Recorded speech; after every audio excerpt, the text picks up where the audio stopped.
ರಾಷ್ಟ್ರೀಯ ಐಕ್ಯತಾ ಸಪ್ತಾಹ ದಿನಾಚರಣೆ ಅಂಗವಾಗಿ ಪರಿಸರ ರಕ್ಷಣಾ ದಿನದ ಕಾರ್ಯಕ್ರಮ ಹಮ್ಮಿಕೊಂಡಿದ್ದೇವೆ. ಈ ಕಾರ್ಯಕ್ರಮದ ಭಾಗವಾಗಿ ಈಗಾಗಲೇ ನಮ್ಮ ಕಾರಾಮೂವಿಯ ಗಾಂಧಿ ಭವನದ ಆವರಣದಲ್ಲಿ ಸಸಿಗಳನ್ನು ನೆಡುವುದರ ಮೂಲಕ ವಿದ್ಯುಕ್ತವಾಗಿ ಚಾಲನೆಯನ್ನು ಸಹ ಕೊಟ್ಟಿದ್ದೇವೆ. ಅದರ ಮುಂದುವರೆದ ಭಾಗವಾದಂತಹ ವೇದಿಕೆ ಕಾರ್ಯಕ್ರಮ ಆರಂಭ ಆಗ್ತಾ ಇದೆ. ಮೊದಲಿಗೆ ಪ್ರಾರ್ಥನೆ ಶ್ರೀಮತಿ ಪ್ರೇಮಾ ಎಂ ಅವರಿಂದ. ಭವನಚಾರಿಣಿ ಮುನಿಕದಂಬ ಕಾದಂಬಿನಿ ನಿತಂಬಜಿತ ಭೂಧರಾ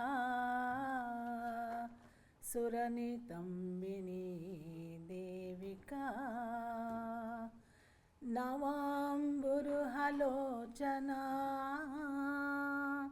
ಅಭಿನವಾಂಬುದಶ್ಯಾಮಲಾ ತ್ರಿಲೋಚನ ಕುಟುಂಬಿನಿ ತ್ರಿಪುರ ಸುಂದರಿ ಮಾಶ್ರಯೇ ಕುಚಾಂಚಿತ ವಿಪಂಚಿತಾಂ ಕುಟಿಲಕುಂಟಲಾಲಂಕೃತಾ ಕುಚೇಶಯ ನಿವಾಸಿನಿ ಕುಟಿಲ ಚಿತ್ತವೀತೇಶಿನಿ. ಪ್ರೇಮ ಅವರಿಗೆ ಧನ್ಯವಾದಗಳು. ಈಗ ಎಲ್ಲರನ್ನ ಸ್ವಾಗತಿಸಲಿದ್ದಾರೆ ಡಾಕ್ಟರ್ ಟಿ.ಎಸ್. ಹರ್ಷ.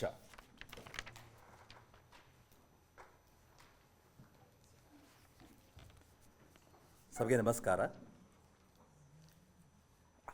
ಕರ್ನಾಟಕ ರಾಜ್ಯ ಮುಕ್ತ ವಿಶ್ವವಿದ್ಯಾನಿಲಯದಲ್ಲಿ ರಾಷ್ಟ್ರೀಯ ಐಕ್ಯತಾ ಸಪ್ತಾಹ ದಿನಾಚರಣೆಯ ಅಂಗವಾಗಿ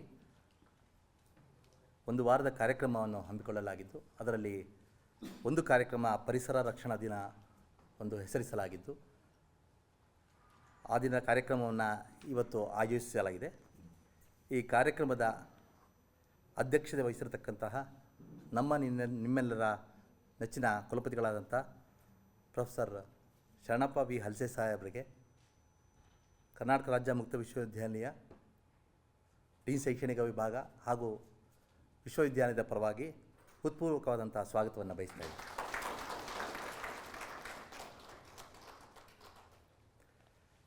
ಮತ್ತು ಈ ಕಾರ್ಯಕ್ರಮವನ್ನು ಆಯೋಜಿಸುವ ಸಂದರ್ಭದಲ್ಲಿ ಯಾರನ್ನ ನಾವು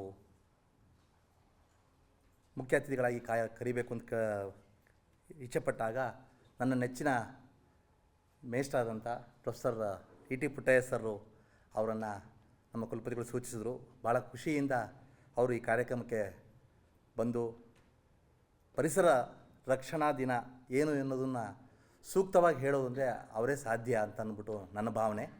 ಹಾಗಾಗಿ ಅವ್ರಿಗೆ ನಮ್ಮ ಕರ್ನಾಟಕ ರಾಜ್ಯ ಮುಕ್ತ ವಿಶ್ವವಿದ್ಯಾಲಯದ ವತಿಯಿಂದ ಹೃತ್ಪೂರ್ವಕವಾದಂಥ ಸ್ವಾಗತವನ್ನು ಬಯಸ್ತಾ ಇದ್ದೇನೆ.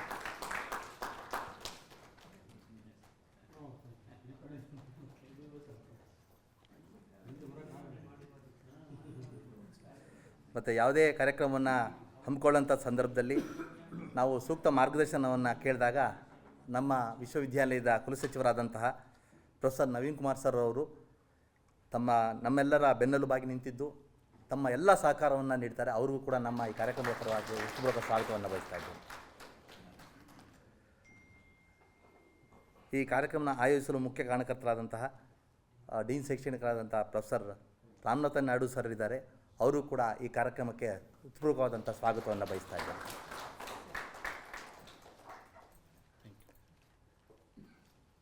ನಮ್ಮ ವಿಶ್ವವಿದ್ಯಾಲಯದ ಕುಲಸಚಿವರು ಪರೀಕ್ಷಾಂಗ ವಿಭಾಗದಂತಹ ಪ್ರೊಫೆಸರ್ ಸಿ.ಎಸ್. ಆನಂದ್ ಕುಮಾರ್ ಸರ್ ಇದ್ದಾರೆ. ಅವರಿಗೂ ಕೂಡ ಈ ಕಾರ್ಯಕ್ರಮಕ್ಕೆ ಹೃತ್ಪೂರ್ವಕವಾದಂತಹ ಸ್ವಾಗತವನ್ನು ಬಯಸ್ತಾ ಇದ್ದೇನೆ. ನಮ್ಮ ವಿಶ್ವವಿದ್ಯಾಲಯದ ಹಣಕಾಸು ಅಧಿಕಾರಿಗಳಾದಂತಹ ಮತ್ತು ಮೈಕ್ರೋಬಯಾಲಜಿ ಪ್ರೊಫೆಸರ್ ಆದಂತಹ professor S. Niranjan Raj sir ಇದ್ದಾರೆ. ಅವರಿಗೂ ಕೂಡ ಈ ಕಾರ್ಯಕ್ರಮಕ್ಕೆ ಹೃತ್ಪೂರ್ವಕವಾದಂಥ ಸ್ವಾಗತವನ್ನು ಬಯಸ್ತಾ ಇದ್ದೇನೆ.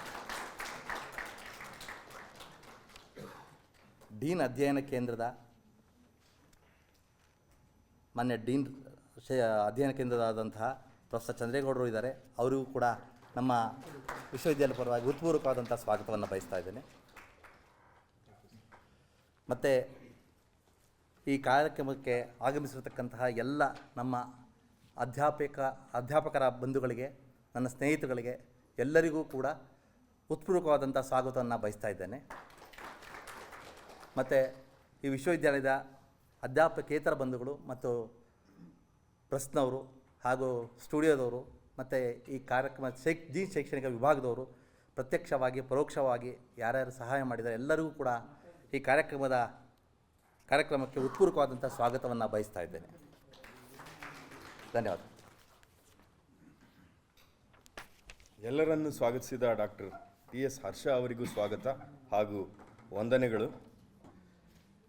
ಈಗ ಇಂದಿನ ಕಾರ್ಯಕ್ರಮ ಕುರಿತಾದ ಪ್ರಾಸ್ತಾವಿಕ ನುಡಿಗಳನ್ನು ಆಡಲಿಕ್ಕೆ ಆಗಮಿಸಲಿದ್ದಾರೆ ಪ್ರೊಫೆಸರ್ ಎಂ. ರಾಮನಾಥಂ ನಾಯ್ಡು.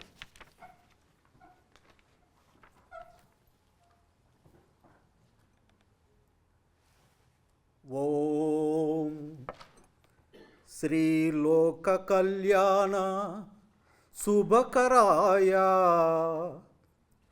ಉತ್ತರ ದ್ವಾರ ದರ್ಶನಂ ಸರ್ವಪಾಪಹರಂ ದೇವಂ ಭಜೆ ದಿವ್ಯಮಂಗಲ ಶ್ರೀಮನ್ನಾರಾಯಣ ಮೂರ್ತಿ ನಮೋ ನಮಃ. ಎಲ್ಲರಿಗೂ ವೈಕುಂಠ ಏಕಾದಶಿ ಪರ್ವದಿನದ ಶುಭಾಶಯಗಳು. ವೇದಿಕೆ ಮೇಲೆ ಆಸೀನರಾಗಿರುವ ಈ ಸಭೆಯ ಅಧ್ಯಕ್ಷರು ಸನ್ಮಾನ್ಯ ಕುಲಪತಿಗಳಾದ ಪ್ರೊಫೆಸರ್ ಶರಣಪ್ಪ ವಿಲ್ಸ್ ಹಲಸೆ ಸಾಹೇಬರಿಗೆ ಹಾಗೂ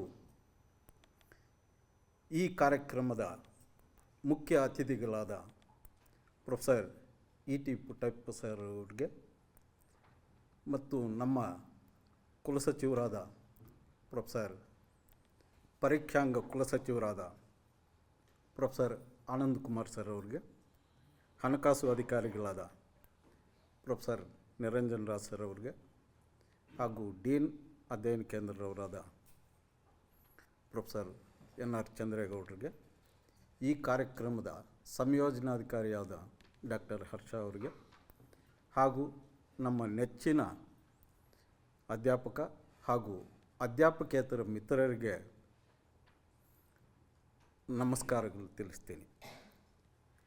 ಗಣರಾಜ್ಯ ಸರ್ಕಾರ ಆದೇಶದಂತೆ ರಾಷ್ಟ್ರೀಯ ಐಕ್ಯತಾ ಸಪ್ತಾಹದ ಅಂಗವಾಗಿ ಇಂದು ಪರಿಸರ ರಕ್ಷಣಾ ದಿನವನ್ನು ಕರ್ನಾಟಕ ರಾಜ್ಯ ಮುಕ್ತ ವಿಶ್ವವಿದ್ಯಾನಿಲಯದಲ್ಲಿ ಆಚರಿಸಲಾಗುತ್ತಿದೆ. ಈ ಕಾರ್ಯಕ್ರಮವು ಸನ್ಮಾನ್ಯ ಕುಲಪತಿಗಳ ಆದೇಶದ ಮೇರೆಗೆ ಮಾನ್ಯ ಕುಲಸಚಿವರ ಪ್ರೋತ್ಸಾಹದಿಂದ ಈ ಕಾರ್ಯಕ್ರಮವನ್ನು ಹಮ್ಮಿಕೊಳ್ಳಲಾಗಿದೆ. ಜನಸಾಮಾನ್ಯರಿಗೆ ಪರಿಸರಗಳನ್ನು ರಕ್ಷಿಸುವ ಕುರಿತು ತಿಳುವಳಿಕೆ ಮತ್ತು ಜಾಗೃತಿ ಮೂಡಿಸುವ ಸಂಬಂಧ ಈ ಸಭೆಯನ್ನು ಆಯೋಜಿಸಲಾಗಿದೆ. ಮಾಮೂಲಿ ವರ್ಲ್ಡ್ ಎನ್ವಿರಾನ್ಮೆಂಟಲ್ ಡೇ ಪ್ರತಿ ವರ್ಷವೂ ಜೂನ್ 5ನೇ ತಾರೀಕು ಆಯೋಜಿಸಲಾಗುತ್ತದೆ. ಅವರು ಒಂದೊಂದು ಸ್ಲೋಗನನ್ನು ಇಟ್ಕೊಂಡು ಮಾಡ್ತಾಯಿದ್ರು. ಟೈಮ್ ಫಾರ್ ನೇಚರ್ ಅಂತ, ಕ್ಲಿಯರ್ ಸಿಟೀಸ್ ಅಂತ, ಒಂದೇ ಭೂಮಿ ಮುಂತಾದ ಸ್ಲೋಗನ್ಗಳನ್ನು ಇಟ್ಕೊಂಡು ಒಂದೊಂದು ವರ್ಷ ಒಂದು ಕಾರ್ಯಕ್ರಮಗಳನ್ನು ಆಯೋಜನೆ ಮಾಡ್ತಾಯಿದ್ರು. ಪರಿಸರ ಎಂದರೆ ಮರ, ನದಿ, ಪರ್ವತ, ಪ್ರಾಣಿಗಳು ಇವು ಮಾತ್ರವೇ ಅಲ್ಲ, ನಾವು ಬದುಕುವ ಸಂಪೂರ್ಣ ವ್ಯವಸ್ಥೆಯೂ ಆಗಿದೆ.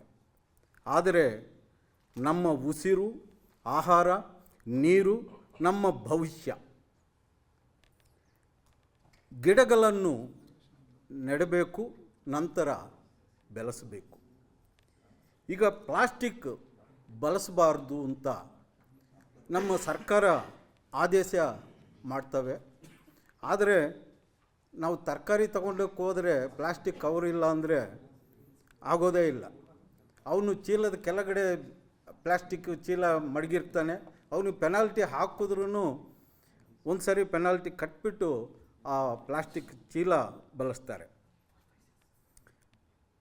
ಮತ್ತು ನೀರನ್ನು ಉಳಿಸಬೇಕು ಅಂತ. ಈಗ ಯಾವುದೋ ಟ್ಯಾಪಲ್ಲಿ ನೀರು ಹೋಗ್ತಾ ಇರುತ್ತೆ, ನಾವು ನೋಡ್ದಂಗೆ ಹೋಗ್ತಾ ಇರ್ತೀವಿ, ಈಗ ನಮ್ಗೆ ಯಾಕೆ ಅಂತ. ಹಾಗೆ ವಿದ್ಯುತ್ ವ್ಯರ್ಥ ಮಾಡಬಾರ್ದು ಅಂತ. ಈಗ ಫ್ಯಾನ್ ತಿರುಗ್ತಾ ಇರುತ್ತೆ, ಅದರ ಜೊತೆಗೆ AC ಬೇಕು. ಈಗ ಹಳ್ಳಿ ಕಡೆ ನಾವು ಮನೆ ಮುಂದೆ ಒಂದು ಚಾಪೆ ಹಾಕ್ಕೊಂಡು ಆ ವಾತಾವರಣಕ್ಕೆ ಗಾಳಿ ಅದು ಮಲಗ್ತಾ ಇದ್ದೀವಿ. ಈಗ ಫ್ಯಾನ್ ಇರಬೇಕು, ಜೊತೆಗೆ 24 ಗಂಟೆನೂ. ಇದರಿಂದ ತುಂಬ ವ್ಯರ್ಥ ಆಗ್ತಾ ಇದೆ. ಅದನ್ನು ರಕ್ಷಿಸಬೇಕು ಅಂತ ಇದಾಗಿದೆ. ಈಗ ಇದೆಲ್ಲ ಯಾಕಾಗ್ತಾ ಇದೆ ಅಂತ ಮನುಷ್ಯನ ನೆಗ್ಲೆಕ್ಟು, ಇನ್ನೊಂದು ನನಗೇನು ಕಡಿಮೆ ಎಂಬ ಭಾವನೆ. ಪುಷ್ಕಲವಾಗಿದೆ, ನನಗೆ ಫ್ಯಾನ್ ತಿರುಗಲಿ, ಖರ್ಚಾಗಲಿ, ಮತ್ತು ನೀರು ಹೋಗ್ತಾ ಇರಲಿ, ಇವೆಲ್ಲ ಇರೋದರಿಂದ ಈ ರೀತಿ ಪರಿಸರವನ್ನು ರಕ್ಷಣೆ ಮಾಡೋಕ್ಕಾಗ್ತಾಯಿಲ್ಲ.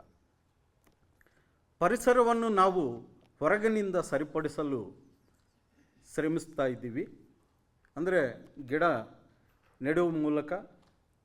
ಆದರೆ ನಮ್ಮ ಒಳಗಿನ ಪರಿಸರ ಅಂದರೆ ನಮ್ಮ ಮನಸ್ಸು, ನಮ್ಮ ಬದುಕಿನ ಶೈಲಿ, ನಮ್ಮ ಮೌಲ್ಯಗಳನ್ನು ಮೊದಲು ಸರಿಪಡಿಸಿಕೊಳ್ಳಬೇಕಾಗಿದೆ. ಮನಸ್ಸು ಅಶಾಂತವಾಗಿದ್ದರೆ ಪ್ರಕೃತಿ ನೆನಪು ಬರುತ್ತೆ. ಒಂಚೂರು ಅಲ್ಲಿ ಒಳ್ಳೆ ಗಾಳಿಗೆ ಹೋಗಿ ಬರೋಣ ಅಂತ ಪ್ರಕೃತಿ ಗಿಡಗಳಿದ್ದಾಗ ಅಲ್ಲಿ ಹೋಗ್ತೀವಿ. ಆದರೆ ಪ್ರಶಾಂತವಾಗಿ ಜೀವನ ಮಾಡಬೇಕೆಂದು ಅರಣ್ಯವಿದ್ದರೆ ಪ್ರಕೃತಿ ಸೌಂದರ್ಯವೂ ಇರುತ್ತೆ. ಆದರೆ ಜನಸಂಖ್ಯೆ ಜಾಸ್ತಿ ಆಗಿದೆ, ನಾವು ಅದರ ಅರಣ್ಯಕ್ಕೆ ಹೋಗ್ತಾ ಇದ್ದೀವಿ, ಭೂಮಿ ಬೇಕು ಅಂತ. ಆದರೆ ಅರಣ್ಯದಲ್ಲಿದ್ದ ಜಂತುಗಳೆಲ್ಲ ನಮ್ಮ ಊರಿಗೆ ಬರ್ತಾ ಇದ್ದಾವೆ. ಹಾಗಾಗಿ ಇವೆಲ್ಲ ಈ ಕಾಡು ಪ್ರಾಣಿಗಳು ಊರಿಗೆ ಬಂದಾಗ ಭಯ. ಆದರೆ ಇದು ಯಾಕೆ ಆಗ್ತಾ ಇದೆ ಅಂತ ನಮ್ಮ ತಜ್ಞರು ಬಂದಿದ್ದಾರೆ.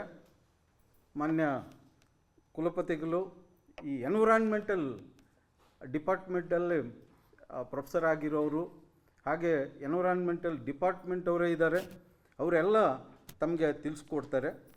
ಈಗ ನಾವು ತುಂಬ ಮುಂದೆ ಇದ್ದೀವಿ ತಂತ್ರಜ್ಞಾನದಲ್ಲಿ. ಎಲೆಕ್ಟ್ರಿಕ್ ವಾಹನಗಳು ಬಂದಿದೆ, ಸೌರಶಕ್ತಿ ಬಂದಿದೆ, ಹಸಿರು ಕಟ್ಟಡ ಮುಂತಾದವುಗಳು ಬಂದಿದೆ. ಈಗ ಬೆಂಗಳೂರಿನಲ್ಲಿ ಹೋಗ್ತೀವಿ,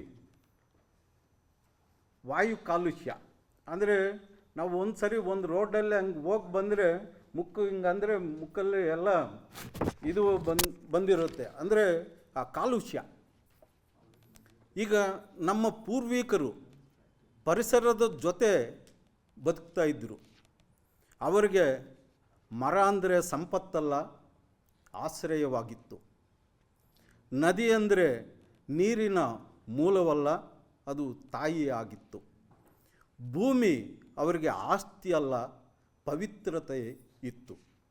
ಆದರೆ ಈ ಕಾಲದ ಜನರು ಮರವನ್ನು ರಾ ಮೆಟೀರಿಯಲ್ ಎಂದು, ನದಿಯನ್ನು ರಿಸೋರ್ಸ್ ಅಂತ ಎಂದು, ಭೂಮಿಯನ್ನು ರಿಯಲ್ ಎಸ್ಟೇಟ್ ಎಂದು ಕರೀತಾ ಇದ್ದಾರೆ.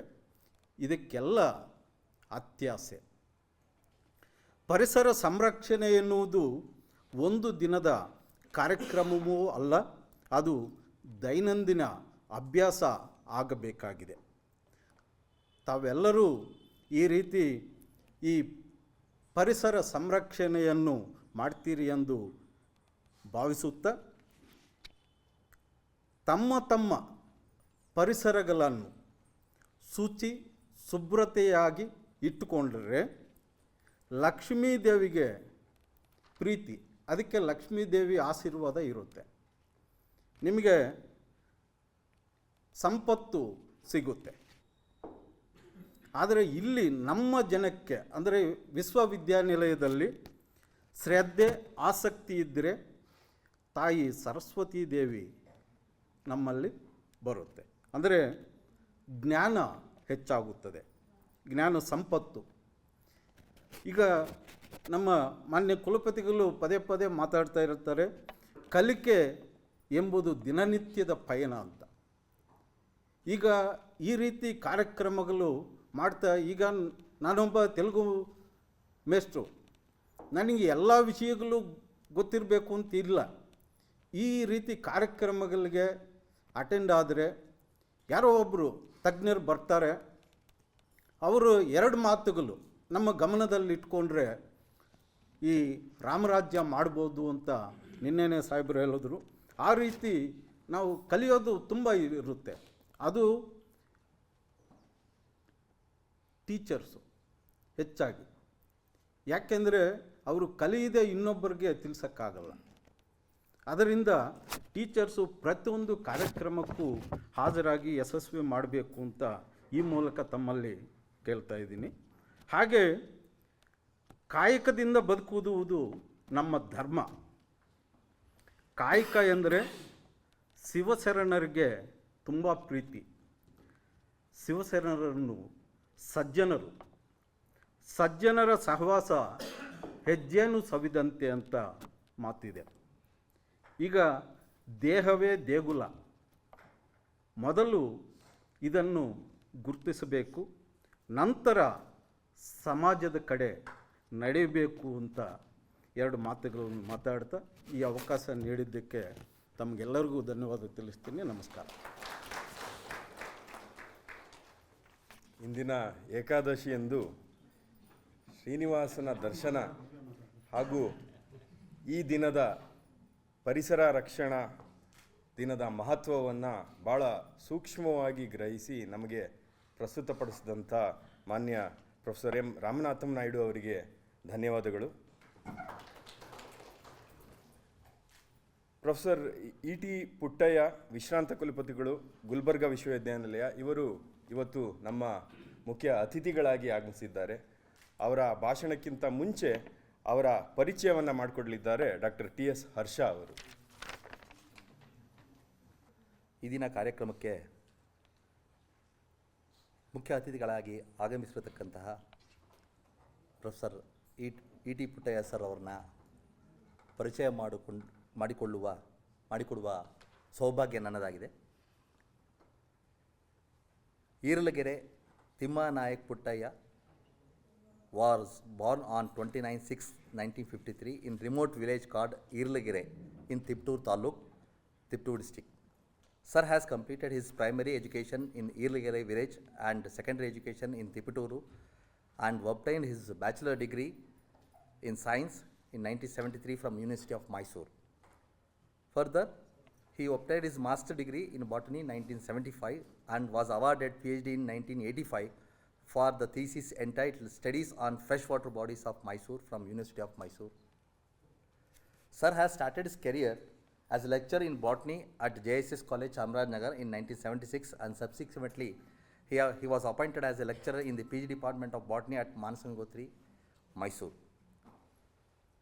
In the 1979, he has promoted as a reader in the botany in 1989. Later, he joined as a professor of environmental science, Home University in 1995. He is the founder, chairman of environmental science at Kuvempu University, and also he was my teacher during my MSc at Kuvempu University. Professor E.T. Puttaya sir has distinction of holding several administrative positions. He was acting vice chancellor in Kuvempu University during 2006 January to May 2006 and Registrar Administration at University of Mysore from 2009 to 2010 at Kuvempu University. Professor E.T. Puttaya sir has all important positions such as Registrar Evaluation, Finance Officer, Director Prasaranga, Director Ambedkar Study Center, Director School of Environmental Science and Earth Resources, Dean Faculty of Science and Technology, Syndicate and Senate member. Professor Puttaya sir was the chairman of Department of Environmental Science from 1995 to 2008 and served as a vice chancellor of Gulbarga University from 2010 to 2014. Sir has an acclaimed researcher having a research experience of 30 years. His area of expertise includes environmental pollution, biodiversity and conservation, environmental impact assessment studies, taxonomy and aquatic ecology, water quality assessment, algal diversity and limnology. Further, he has successfully guided 75 scholars for their PhD degree. 56 scholars under his distinct direct supervision and 19 scholars have been awarded PhD degree under his co-guideship. Professor Puttaya sir has published 235 research articles in national and international journal of repute with the citation index of 2029 and HI index of 17 and I index of 40. He has successfully completed 6 major research projects funded by National River Conservation Directorate of Ministry of Environmental, Forest and Climate Change, UGC, and Government of Karnataka. Professor Puttaya sir has authored 13 books on contemporary environmental issues, to name few: Man and Environment, Environmental Impact Assessment, Biodiversity and Conservation, Environment and Education, Industrial Safety Management, Biostatistics and Ecotoxicology, Global Environmental Changes and Environmental Biotechnology. Considering his significant contribution, Professor Puttaya sir has been conferred with several awards. Some of the awards include National Parisara Ratna Award, Aryabhatta International Award, Shri M. Vishweshwaraya Award, Anupama Niranjana Award, Best Environmental Scientist Award, Shiksha Vibhushana Award, Kuvempu Rashtriya Ratna Award, Shri Devarajas Aras National Mahan Shri Ratna Award. Apart from this, and recently sir has conferred with Karnataka Science and Technology a Fellow Award, which will be given in the short next month maybe. For academic purpose, Professor Sir has visited several countries like USA, UK, France, Belgium, Thailand, Sri Lanka. As a Vice Chancellor of Gulbarga University, he has signed a Memorandum of Understanding for collaborative research work with the Colorado State University, USA, Ghent University, Belgium, Chamai Rajbharat University, Thailand. Apart from this, Professor Puttaya sir, with his experience in teaching, research and administrative in the 3 different regions of the state like University of Mysore, Kuvempu University and Gulbarga Universities, exemplify a commitment to academic excellence. With a robust publication record and history of leadership, Professor Puttaya sir continues to inspire the students and peer alike. His contribution has significantly advanced research and education, creating a lasting impact on environmental studies. He is a dedicated educator and scholar, and he remains as a pivotal figure in the academic landscape. Sir, based on his long experience in the higher education institution, feels that there should be a formal forum between the outgoing Vice Chancellor and the new incumbent,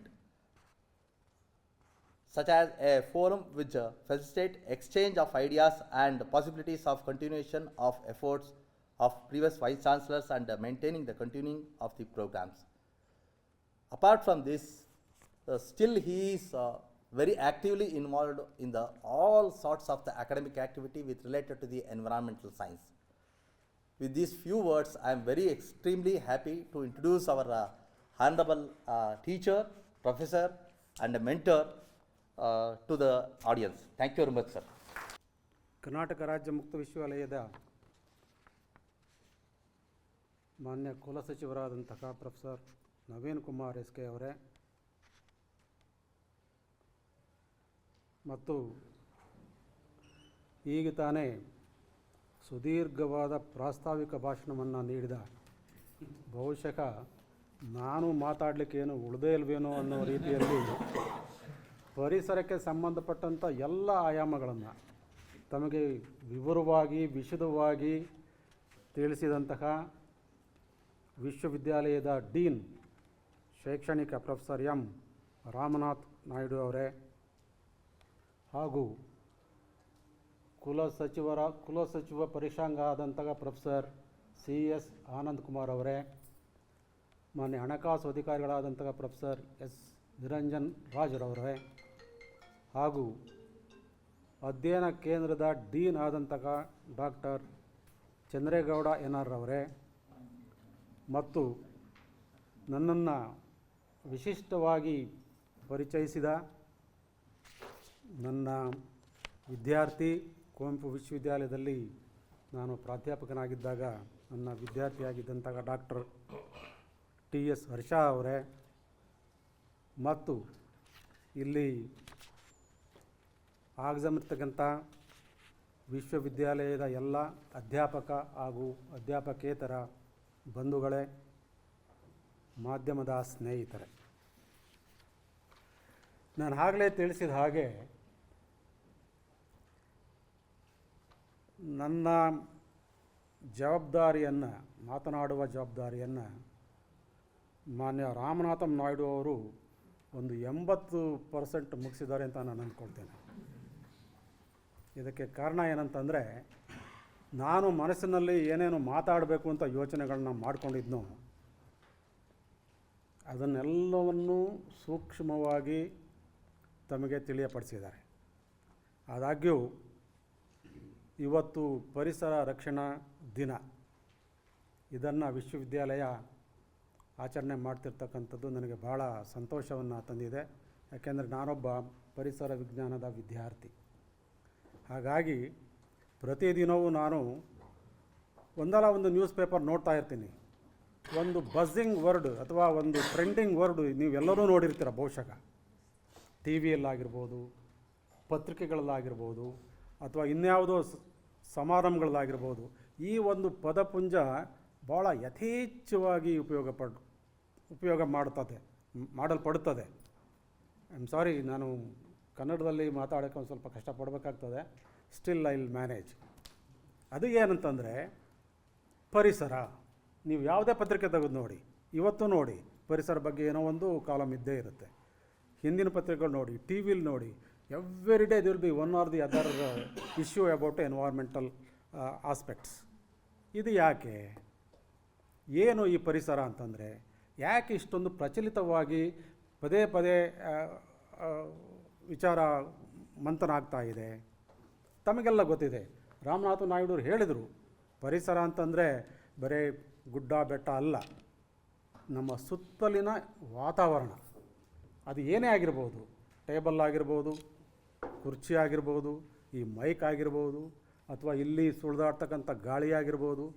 ಈಗ ತಾನೇ ನಾವು ಪದೇ ಪದೇ suffocation ಆಗ್ತಿರುತ್ತೆ, ನೀರು ಕುಡಿತಾ ಇದ್ದೀವಲ್ಲ, ಅದು ಆಗಿರ್ಬೋದು, ಅಥವಾ ನಾವು ನಿಂತಿರೋ ಭೂಮಿ ಆಗಿರ್ಬೋದು. ಇದೆಲ್ಲ ಒಟ್ಟಾರೆ ಸೇರಿ ಇದನ್ನು ನಾವು ಪರಿಸರ ಅಂತ ಕರಿತೀವಿ. ಎಷ್ಟೋ ಜನಕ್ಕೆ ನಾವು ಡೆಫಿನೇಷನ್ ಕೇಳ್ತೀವಿ, ನಾವು ಭಾಳ ಪಾಠ ಮಾಡ್ಕೊಂಡು ಬಂದಿದ್ದೀವಿ. ಎಷ್ಟೋ ಜನಕ್ಕೆ ಇವತ್ತೇನಾಗಿದೆ ಅಂತಂದರೆ, ಪರಿಸರ ಅನ್ನೋದು it has become everybody's subject. Without knowing it's intensity everybody will talk about ಪರಿಸರ. ಯಾರ ಕೇಳಿ, ನೀವು ದಾರಿಯಲ್ಲಿ ಹೋಗೋರು ಕೇಳಿ, ಇವತ್ತು ಪರಿಸರ ಹಾಳಾಗೋಯ್ತಪ್ಪ. ಯಾರೊಬ್ಬ ರಾಜಕೀಯ ವ್ಯಕ್ತಿಗಳು ಕೇಳಿ, ಪರಿಸರ ಅಂದರೆ ಗೊತ್ತಿಲ್ಲ, ಅಲ್ಲ ಪರಿಸರ ಕಾಂಪೊನೆಂಟ್ಗಳಂದರೆ ಅವ್ರಿಗೆ ಗೊತ್ತಿರೋಲ್ಲ. ಇವತ್ತಿನ ಪರಿಸರ ಹಾಳಾಗೋಯ್ತು ರೀ. ಏನಿದು ಪರಿಸರ ಅಂತಂದರೆ, ಏನಾಗ್ತಾಯಿದೆ ಇವತ್ತಿನ ಪರಿಸರ? ನಮಗೆ ಜ್ಞಾಪಕ ಇರಬೇಕು, ನಮಗೆಲ್ಲರಿಗೂ ಜ್ಞಾಪಕ ಇದೆ. ನಾವು ಚಿಕ್ಕಂದಿನಲ್ಲಿದ್ದಾಗ, ಬಹುಶಃ ಇತ್ತೀಚಿನ ಈಗಿನವರಿಗೆ ಅದು ಆ ಒಂದು ಅನುಭವ ಆಗಿರಲ್ಲ. ನಾವು ಹಳ್ಳಿಗಳಲ್ಲಿ ನದಿ ಕೊಳ್ಳಗಳು ಹರಿತಾ ಇರುತ್ತಲ್ಲ ನೀರು, ಆ ನೀರನ್ನು ನೇರವಾಗಿ ನಾವು ಬಕ್ಸೆಯಲ್ಲಿ ತಗೊಂಡು ಕುಡಿತಾ ಇದ್ವಿ. That was the day, those were the days. ಇವತ್ತೇನಾಗಿದೆ? ಇವತ್ತು ನಾವು ಪ್ರತಿಯೊಂದು ಸಮಾರಂಭಗಳಾಗಲಿ ಅಥವಾ ಎಲ್ಲರೂ ನೀವು ಹೋಗ್ತಾ ಇರಬೇಕಾಗಲಿ, ಇದೊಂದು ಬಾಟ್ಲನ್ನ ಹಿಡ್ಕೊಂಡು ಹೋಗ್ತಾ ಇರ್ತೀರ ನಾವು. ಅಂದರೆ ಆವತ್ತಿನ ಪರಿಸ್ಥಿತಿ ಇವತ್ತಿಲ್ಲ. ಇದರ ಅರ್ಥ ಇಷ್ಟೇ, ಹಿಂದೆ ಇದ್ದ ಪರಿಸರ ಇವತ್ತ ಇಲ್ಲ. ಏನಾಗಿದೆ ಪರಿಸರಕ್ಕೆ? ಈಗ ಅವತ್ತಿನ ಪರಿಸ್ಥಿತಿ ಯಾಕೆ ಆಗಿಲ್ಲ? ಇವತ್ತಿನ ಪರಿಸರದ ಎಲ್ಲ ಆಯಾಮಗಳು, ವೇರಿಯಸ್ ಕಾಂಪೊನೆಂಟ್ಸ್ ಆಫ್ ಎನ್ವೈರ್ನಮೆಂಟ್, ನಾವೇನು ಮಾತಾಡ್ತೇವೆ, ಎಷ್ಟಿದೆ ಎನ್ವೈರ್ಮೆಂಟಲ್ ಕಾಂಪೊನೆಂಟ್ಸು? ಸಾಮಾನ್ಯವಾಗಿ ನಾವು ಮೇಜರ್ 3 ಎನ್ವೈರ್ಮೆಂಟ್ ಕಾಂಪೊನೆಂಟ್ಗಳನ್ನು ನಾವು ಗುರುತಿಸ್ತೇವೆ ಆ್ಯಸ್ ಎ ಎನ್ವೈರ್ಮೆಂಟಲ್ ಸೈಂಟಿಸ್ಟ್.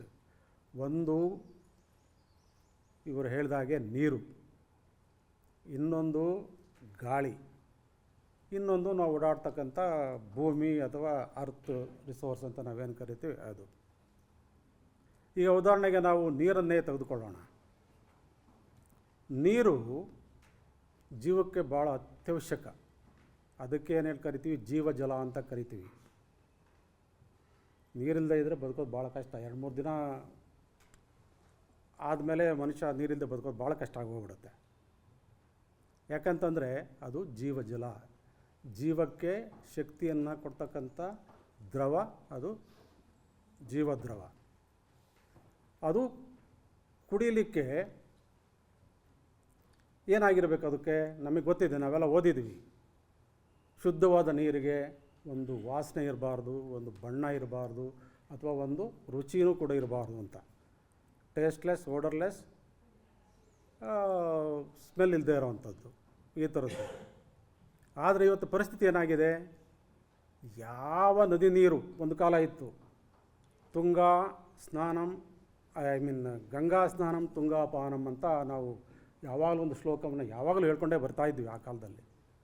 ಇವತ್ತಿನ ಪರಿಸ್ಥಿತಿ ಏನಾಗಿದೆ, ಗಂಗೆಯ ಸ್ನಾನ ಮಾಡೋದಿರಲಿ, ಆ ನೀರನ್ನು ನಾವು ಈಗ ಮುಟ್ಲಿಕ್ಕೂ ಅಷ್ಟು ಯೋಗ್ಯತೆ ಇಲ್ಲ ಗಂಗಾ ನೀರಿಗೆ. ಅಂದರೆ ಅಷ್ಟು ಅಶುದ್ಧತೆ ಆಗಿದೆ ಅಂತ, ಅಶುದ್ಧಗೊಂಡಿದೆ, ಮಾಲಿನ್ಯಗೊಂಡಿದೆ ಅದು.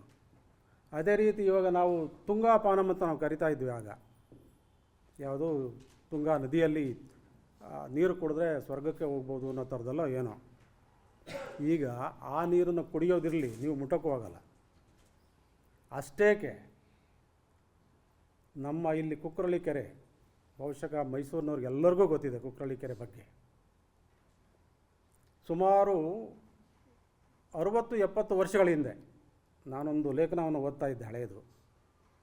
ಅಲ್ಲಿಯ ನೀರನ್ನು, ಕುಕ್ರಳ್ಳಿ ಕೆರೆಯ ನೀರನ್ನು ನೇರವಾಗಿ ಅಶೋಕಪುರಂನಲ್ಲಿರ್ತಕ್ಕಂಥ ಗಂಧದ ಎಣ್ಣೆ ಕಾರ್ಖಾನೆಗೆ ಸಪ್ಲೈ ಮಾಡ್ತಾಯಿದ್ರಂತೆ. ಅಂದರೆ ಗಂಧದ ಎಣ್ಣೆಯನ್ನು ತಯಾರು ಮಾಡಲಿಕ್ಕೆ ಶುದ್ಧವಾದ ನೀರು ಬೇಕಿತ್ತು.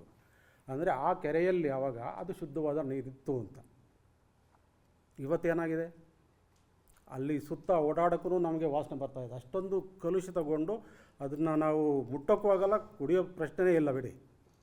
ನಾವು ವಿದ್ಯಾರ್ಥಿಗಳಾಗಿದ್ದಾಗ 1973ರಲ್ಲಿ ಅಲ್ಲಿ ನಾವು ನೋಡ್ತಾ ಇದ್ವಿ ಜನಗಳನ್ನ. ನಾವು ಯೂನಿವರ್ಸಿಟಿ ಕ್ರಾಫರ್ಡ್ ಹಾಲ್ಗೆ ಹೋಗ್ತಾ ಇರಬೇಕಾದ್ರೆ ಕೆಲವರು ನೋಡ್ತಾ ಇದ್ವಿ, ಜನದಲ್ಲಿ ಸ್ವಲ್ಪ ಸ್ವಿಮ್ಮಿಂಗ್ ಮಾಡ್ತಾಯಿದ್ರು. ಅಂದರೆ ನೀರು ಅಷ್ಟು ಪರಿಶುದ್ಧವಾಗಿತ್ತು, ಅಟ್ಲೀಸ್ಟ್ ಟು ಸಮ್ ಎಕ್ಸ್ಟೆಂಟ್. ಆದರೆ ಇವತ್ತೇನಾಗಿದೆ, ಸ್ವಿಮ್ಮಿಂಗ್ ಮಾಡೋದ, ಅದರೊಳಗೆ ಹೋಗೋಕ್ಕೆ ಆಗಲ್ಲ. ನಾನು ಕುಲಸಚಿವನಾಗಿದ್ದಾಗ ಇಲ್ಲಿ ಆ ಒಂದು ಕ್ಯಾಂಪಸ್ಸನ್ನು ಸ್ವಲ್ಪ ಏನಾದರೂ ಮಾಡಿ, ನೀರು ಕುಡಿಯೋಂಗಾಗ್ತಾ ಇದೆ ಭಾಳ.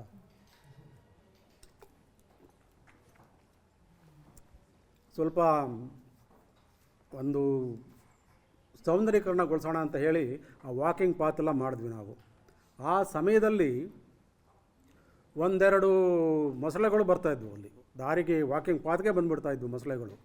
ಅದನ್ನು ನಾವು ಇವರಿಗೆ ಕರೆಸಿ, ಯಾರು ಝೂ ಗಾರ್ಡನ್ನವ್ರಿಗೆ ಕರೆಸಿ ಅವನ್ನ ಸ್ಥಳಾಂತರ ಮಾಡಿ ಅವನ್ನ ರಕ್ಷಣೆ ಮಾಡಿದ್ದೆಲ್ಲ ಉಂಟು ಆ ಕಾಲದಲ್ಲಿ.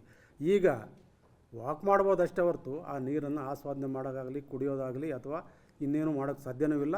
ಅಲ್ಲಿ ಬೆಳೀತಕ್ಕಂಥ ಮೀನುಗಳನ್ನೂ ಕೂಡ ನೀವು ಯಾರೂ ತಿನ್ನಲೂಬಾರ್ದು. ಅಷ್ಟು ಕಲುಷಿತಗೊಂಡಿದೆ ಆ ನೀರು, ಅಷ್ಟು ಅಯೋಗ್ಯವಾಗಿದೆ ಆ ನೀರು, ಕುಡಿಲಿಕ್ಕೆ ಅನುಪಯುಕ್ತವಾದಂತಹ ಪರಿಸ್ಥಿತಿ ಅಲ್ಲುಂಟಾಗಿದೆ. ಇದು ನಮ್ಮ ಕುಕ್ರಳ್ಳಿ ಕೆರೆಯ ಒಂದು ಪರಿಸ್ಥಿತಿ ಅಲ್ಲ, ಪ್ರಪಂಚದ ಎಲ್ಲ ಕೆರೆಗಳು, ಎಲ್ಲ ನದಿಗಳು ಕೂಡ, ಇನ್ಕ್ಲೂಡಿಂಗ್ ಏನು ಥೇಮ್ಸು, ಮಿಸಿಸಿಪಿ, ಇಂಥ ನದಿಗಳೂ ಕೂಡ ಇವತ್ತು ಕಲುಷಿತಗೊಂಡು ಕುಡಿಯಲು ಅಯೋಗ್ಯವಾಗಿದೆ. ಆ ದೃಷ್ಟಿಯಿಂದಲೇ ನಾವು ಇವತ್ತೆಲ್ಲ ಏನೋ ಈ ಡಿಸ್ಟಿಲ್ಡ್ ವಾಟರೋ ಅಥವಾ ಫಿಲ್ಟರ್ ವಾಟರೋ ಅಥವಾ RO ವಾಟರ್ನೋ ತೊಗೊಂಡು ಕುಡಿತಾ ಇದ್ದೀವಿ, which is all totally, that is also not pure. ಅದು ಒಂದು ಅಧ್ಯಯನ ಹೇಳುತ್ತೆ. ಯಾವುದು ಈ ಕುಡಿಯೋ ನೀರು ಏನು ನಾವು ಉಪಯೋಗಿಸ್ತಾ ಇದ್ದೀವಿ, ಈ ಅಧ್ಯಯನದಲ್ಲಿ ಎಷ್ಟು ಹೆವಿ ಮೆಟಲ್ಸು ಕಂಟಾಮಿನೇಷನ್ ಇದೆ ಅಂತಲೇ ಹೇಳ್ತಾ, ಆದರೂ still we are manage to drink it. So this is the state of affair of our water resources all over the world.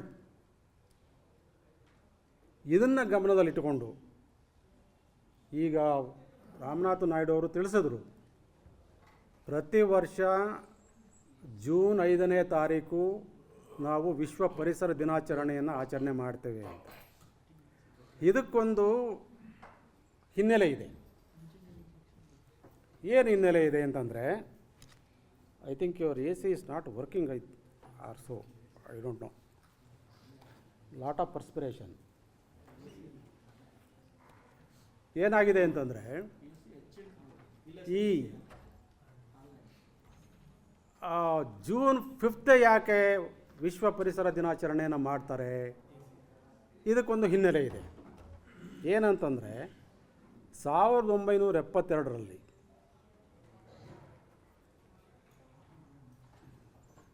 ಸ್ವೀಡನ್ನಿನ ಒಂದು ಪಟ್ಟಣದಲ್ಲಿ,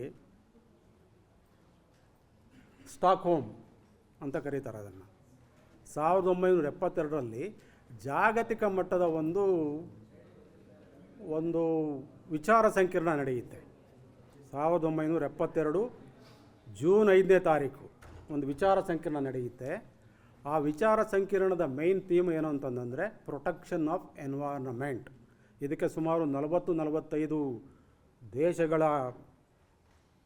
ಪ್ರಧಾನಮಂತ್ರಿಗಳು ಭಾಗವಹಿಸಿರ್ತಾರೆ. ಅಲ್ಲಿ ಅವರೊಂದು ಕರೆಯನ್ನು ಕೊಡ್ತಾರೆ, ನಮ್ಮ ಪರಿಸರ ಈಗ ಹಾಳಾಗಿ ಹೋಗ್ತಾ ಇದೆ, ಇದನ್ನು ನಾವು ರಕ್ಷಣೆ ಮಾಡಬೇಕು ಅಂತಂತಂದರೆ ನಾವು ಪ್ರಜೆಗಳಲ್ಲಿ ಅಥವಾ ಸಂಬಂಧಪಟ್ಟವರಲ್ಲಿ ಪರಿಸರದ ಬಗ್ಗೆ ಜಾಗೃತಿಯನ್ನು ಮೂಡಿಸಬೇಕು ಅನ್ನೋ ಒಂದು ಕರೆಯನ್ನು ಕೊಡ್ತಾರೆ. ಆ ಒಂದು ಹಿನ್ನೆಲೆಯಲ್ಲಿ ಆ ದಿನದ ನೆನಪಿಗಾಗಿ ನಾವು ಪ್ರತಿ ವರ್ಷ ಜೂನ್ 5ನೇ ತಾರೀಕು ಆ ವಿಶ್ವ ಪರಿಸರ ದಿನಾಚರಣೆಯನ್ನು ಆಚರಣೆ ಮಾಡ್ತಾ ಬಂದಿದ್ದೀವಿ. ಈಗಾಗಲೇ 1973 ಮೊದಲನೇ ಪರಿಸರ ದಿನಾಚರಣೆ. ಆ 1973ರಿಂದ ಇಲ್ಲಿಯವರೆಗೆ ಇವರು ತಿಳಿಸಿದ ಹಾಗೆ ಒಂದೊಂದು ಥೀಮನ್ನು ಕೊಟ್ಕೊಂಡು, ಒಂದೊಂದು ವರ್ಷಕ್ಕೆ ಒಂದೊಂದು ಥೀಮನ್ನು ಕೊಟ್ಕೊಂಡು ಆ ಪರಿಸರ ದಿನಾಚರಣೆನ ಆಚರಣೆ ಮಾಡ್ತಾ ಬಂದಿದ್ದಾರೆ. ಇದರ ಉದ್ದೇಶ ಏನಪ್ಪ ಅಂತಂದರೆ, ಜನರಲ್ಲಿ ಅಥವಾ ಸಂಬಂಧಪಟ್ಟವರಲ್ಲಿ ಪರಿಸರದ ಬಗ್ಗೆ ಪ್ರಜ್ಞೆಯನ್ನು ಮೂಡಿಸಬೇಕು ಅಥವಾ ಅರಿವನ್ನು ಮೂಡಿಸಬೇಕು. ಪರಿಸರವನ್ನು ನಾವು ರಕ್ಷಣೆ ಮಾಡದೇ ಇದ್ದರೆ ಮುಂದೆ ನಮಗೆ ಏನು ಆಪತ್ತು ಕಾದಿದೆ ಎನ್ನುವುದನ್ನು ತಿಳಿಸ್ಲಿಕ್ಕೋಸ್ಕರ ನಾವು ಪ್ರತಿ ವರ್ಷ 5ನೇ ತಾರೀಕು ವಿಶ್ವ ಪರಿಸರ ದಿನಾಚರಣೆಯನ್ನು ಆಚರಣೆ ಮಾಡ್ತಾ ಬಂದಿದ್ದೇವೆ. ಅದರಲ್ಲಿ ಬೇರೆ ಬೇರೆ ಥೀಮ್ಗಳು, ಒಮ್ಮೆ ನೀರಿನ ಬಗ್ಗೆ ಆಗಿರ್ಬೋದು, ಒಮ್ಮೆ ಗಾಳಿ ಬಗ್ಗೆ ಆಗಿರ್ಬೋದು, ಒಮ್ಮೆ ಭೂಮಿ ಬಗ್ಗೆ ಆಗಿರ್ಬೋದು, ಒಮ್ಮೆ ವೈಲ್ಡ್ ಲೈಫ್ ಬಗ್ಗೆ ಆಗಿರ್ಬೋದು, ಅಥವಾ ಪ್ರಾಣಿ ಪಕ್ಷಿಗಳ ಬಗ್ಗೆ, ಹೀಗೆ ಒಂದೊಂದು ಥೀಮನ್ನು ಕೊಟ್ಕೊಂಡು ಬರ್ತಾ ಇದ್ದಾರೆ. ಈ ವರ್ಷದ ಥೀಮು ಹಾಗೆ ಇವರು ತಿಳಿಸಿದ ಹಾಗೆ ಸೇ ನೋ ಟು ಪ್ಲಾಸ್ಟಿಕ್ಸ್, ಅಂದರೆ ಪ್ಲಾಸ್ಟಿಕ್ ಪೊಲ್ಯೂಷನನ್ನು ನಾವು ತಡೆಗಟ್ಟಬೇಕು. ಅದರಿಂದ ಪ್ಲಾಸ್ಟಿಕ್ ಯೂಸ್ ಮಾಡೋದನ್ನು ತಡೆಗಟ್ಟಿದರೆ ನಾವು ಪ್ಲಾಸ್ಟಿಕ್ ಪೊಲ್ಯೂಷನ್ನ ತಡೆಗಟ್ಟಬೇಕು ಅಂತ ಹೇಳ್ತೀವಿ. ಅದು ಆಮೇಲೆ ನಾವು ಚರ್ಚೆ ಮಾಡೋಣ. ಈಗ ನೀರಿನ ಪರಿಸ್ಥಿತಿ ಈ ರೀತಿ ಆಯಿತು. ಜಗತ್ತಿನ ಯಾವ ನದಿಯಾಗಲಿ ಯಾವ ಕೆರೆ ಕುಂಟೆಗಳಾಗಲಿ ಇವತ್ತು ಸುರಕ್ಷಿತವಾಗಿಲ್ಲ. ಎಲ್ಲವೂ ಒಂದಲ್ಲ ಒಂದು ರೀತಿಯಲ್ಲಿ ಕಲುಷಿತಗೊಂಡು ಮನುಷ್ಯನ ಉಪಯೋಗಕ್ಕೆ ಅಥವಾ ಪ್ರಾಣಿಗಳ ಉಪಯೋಗಕ್ಕೂ ಕೂಡ ಅನುಪಯುಕ್ತವಾಗಿವೆ ಅಂತ ತಿಳ್ಕೋಬೇಕು. ಏನು ಕಾರಣ, ಹೇಗೆ ಅದು ನೀರು ಕಲುಷಿತಗೊಳ್ಳುತ್ತೆ, ಏನು ಅದು ಮಾಲಿನ್ಯ ಅಂದರೆ ಏನದು, ಹೇಗೆ ಆಗುತ್ತದು, ಅಥವಾ ಮಾಲಿನ್ಯ ಅನ್ನೋದನ್ನು ನೀವು ಯಾವ ರೀತಿಯಾಗಿ ವಿವರಣೆಯನ್ನು ಕೊಡ್ತೀರಾ? There are set of standards for that. ಈಗ ಕುಡಿಯೋ ನೀರಿಗೆ ಒಂದು ಸ್ಟ್ಯಾಂಡರ್ಡ್ ಇದೆ, WHO ಅಂತ ಇದೆ, ವರ್ಲ್ಡ್ ಹೆಲ್ತ್ ಆರ್ಗನೈಜೇಷನ್ ಅಂತ, ಅಥವಾ ನಮ್ಮ ಇಂಡಿಯನ್ ISI ಸ್ಟ್ಯಾಂಡರ್ಡ್ಸ್ ಅಂತ ಅದು ಒಂದು ಯೂನಿಟ್ಸ್ ಇದೆ. ಅದನ್ನು ಈಗ BIS ಅಂತ ಕರಿತೀವಿ ನಾವು, ಬ್ಯೂರೋ ಆಫ್ ಇಂಡಿಯನ್ ಸ್ಟ್ಯಾಂಡರ್ಡ್ಸ್ ಅಂತ. ಅಕಾರ್ಡಿಂಗ್ ಟು ದಿಸ್ ಕುಡಿಯೋ ನೀರಿನಲ್ಲಿ ಏನೆಲ್ಲ ಲಕ್ಷಣಗಳಿರಬೇಕು, ಇದು ಬಿಟ್ಬಿಡಿ, 3 ಕಾಮನ್ನಾಗಿ, ಏನೋ ವಾಸನೆ ಇರಬಾರ್ದು, ರುಚಿ ಇರಬಾರ್ದು, ಬಣ್ಣ ಇರಬಾರ್ದು, ಅದು ಬಿಟ್ಬಿಟ್ಟು ಉಳಿದೆಲ್ಲ ಬೇರೆ ಇನ್ನೇನು ಲಕ್ಷಣಗಳಿರಬೇಕು. ಹಲವಾರು ಕೆಮಿಕಲ್ ಪ್ಯಾರಾಮೀಟರ್ಸ್ಗಳನ್ನು ನಾವು ಅದನ್ನು ನೋಡ್ತೇವೆ. ಕುಡಿಯೋ ನೀರಿನಲ್ಲಿ ಏನೆಲ್ಲ ಇರಬೇಕು ಆ್ಯಸ್ ಪರ್ ದಿ ಸ್ಟ್ಯಾಂಡರ್ಡ್ಸ್ ಅಂತ. ಈಗ ಅದು ನಿಮಗೆ ಎಷ್ಟು ಜನಕ್ಕೆ ಅದು ನಾನು ಹೇಳೋದು ಈಗ ಅರ್ಥ ಆಗುತ್ತೋ ಇಲ್ಲೋ ಗೊತ್ತಿಲ್ಲ. Because it is all chemical parameters. After analysis will come to know what is what ಅಂತ. ಈಗ ನಿಮಗೆ ಜನರಲ್ ಆಗಿ ತಿಳಿಸ್ತೀನಿ. ಕುಡಿಯೋ ನೀರಿನಲ್ಲಿ ಆಕ್ಸಿಜನ್ ಅಂತ ನಾವು ಕರಿತೀವಿ, ಅಂದರೆ ಆಮ್ಲಜನಕ, ಅದು ಎಷ್ಟಿರಬೇಕು, ಎಷ್ಟಿದ್ರೆ ಕುಡಿಯೋಕ್ಕೆ ಯೋಗ್ಯ, ಹೆಚ್ಚು ಕಡಿಮೆ ಆದರೆ ಕುಡಿಯಲಿಕ್ಕೆ ಆಗಲ್ಲ. ಅಂದರೆ ಕರಗಿದ ಆಕ್ಸಿಜನ್ ಆಮ್ಲಜನಕ ಕುಡಿಯೋ ನೀರಿನಲ್ಲಿ 1 ಲೀಟರ್ ನೀರಿನಲ್ಲಿ ಕೊನೆಯ ಪಕ್ಷ 5 ಮಿಲಿಗ್ರಾಮ್ನಷ್ಟು ಆಕ್ಸಿಜನ್ ಇರಬೇಕು ಅಂತ ಇದೆ. ಅದಕ್ಕಿಂತ ಕಡಿಮೆ ಆದರೆ ಅದು ಕುಡಿಯಲು ಯೋಗ್ಯ ಆಗೋದೇ ಇಲ್ಲ ಅಂತ. ಆದರೆ maximum amount of oxygen that could be dissolved in water is to the extent of 15 milligrams per liter ಅಂತಿದೆ. ಅಷ್ಟು ಯಾವ ಸಿಚುವೇಶನ್ ಬರೋದೇ ಇಲ್ಲ. ಆ ಸಿಚುವೇಶನ್ ಬರಲಿಕ್ಕೆ ಸಾಧ್ಯನೇ ಇಲ್ಲ. ಏನೋ ನಾವು ಲ್ಯಾಬೊರೇಟ್ರಿಯಲ್ಲಿ ಬೇಕಾದ್ರೆ ಆ ಥರ ಮಾಡ್ಕೋಬೋದು ಅಷ್ಟೇ ಹೊರತು in naturally occurring water you cannot get 15 milligrams per liter of oxygen. It cannot exist. It's a natural phenomena. So 5 ಆದರೂ ಮಿನಿಮಮ್ ಇರಲೇಬೇಕು ಅಂತ ಇದೆ. ಆಮೇಲೆ ಕರಗಿದ ಕಾರ್ಬನ್ ಡೈಆಕ್ಸೈಡ್ ಅಂತ ನಾವೇನು ಕರಿತೀವಿ, ಕಾರ್ಬನ್ ಡೈಆಕ್ಸೈಡ್ CO2, ಅದು ಇರಲೇಬಾರ್ದು ನೀರಿನಲ್ಲಿ. ಇನ್ನು ಕೆಲವು ಹೆವಿ ಮೆಟಲ್ಸ್ ಅಂತ ಬರ್ತವೆ, ಕೆಲವು ಫ್ಲೋರೈಡ್ ನಿಮಗೆ ಗೊತ್ತಿದೆ. ಫ್ಲೋರೈಡ್ ಡಿಸಾರ್ಡ್ ಅಂತ ಕೆಲವರಿಗೆ ಮಾತಾಡ್ತಾರೆ, ಎಷ್ಟೋ ಜನ ನೋಡಿದ್ದಾರೆ ಅದನ್ನು, ಓದಿ ತಿಳ್ಕೊಂಡಿರ್ತಾರೆ.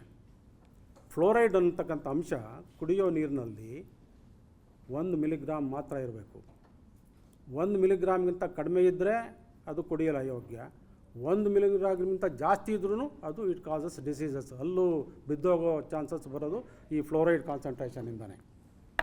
ಹಾಗಾಗಿ ಹಲವಾರು ಪ್ಯಾರಾಮೀಟರ್ಸ್ ಈ ಥರ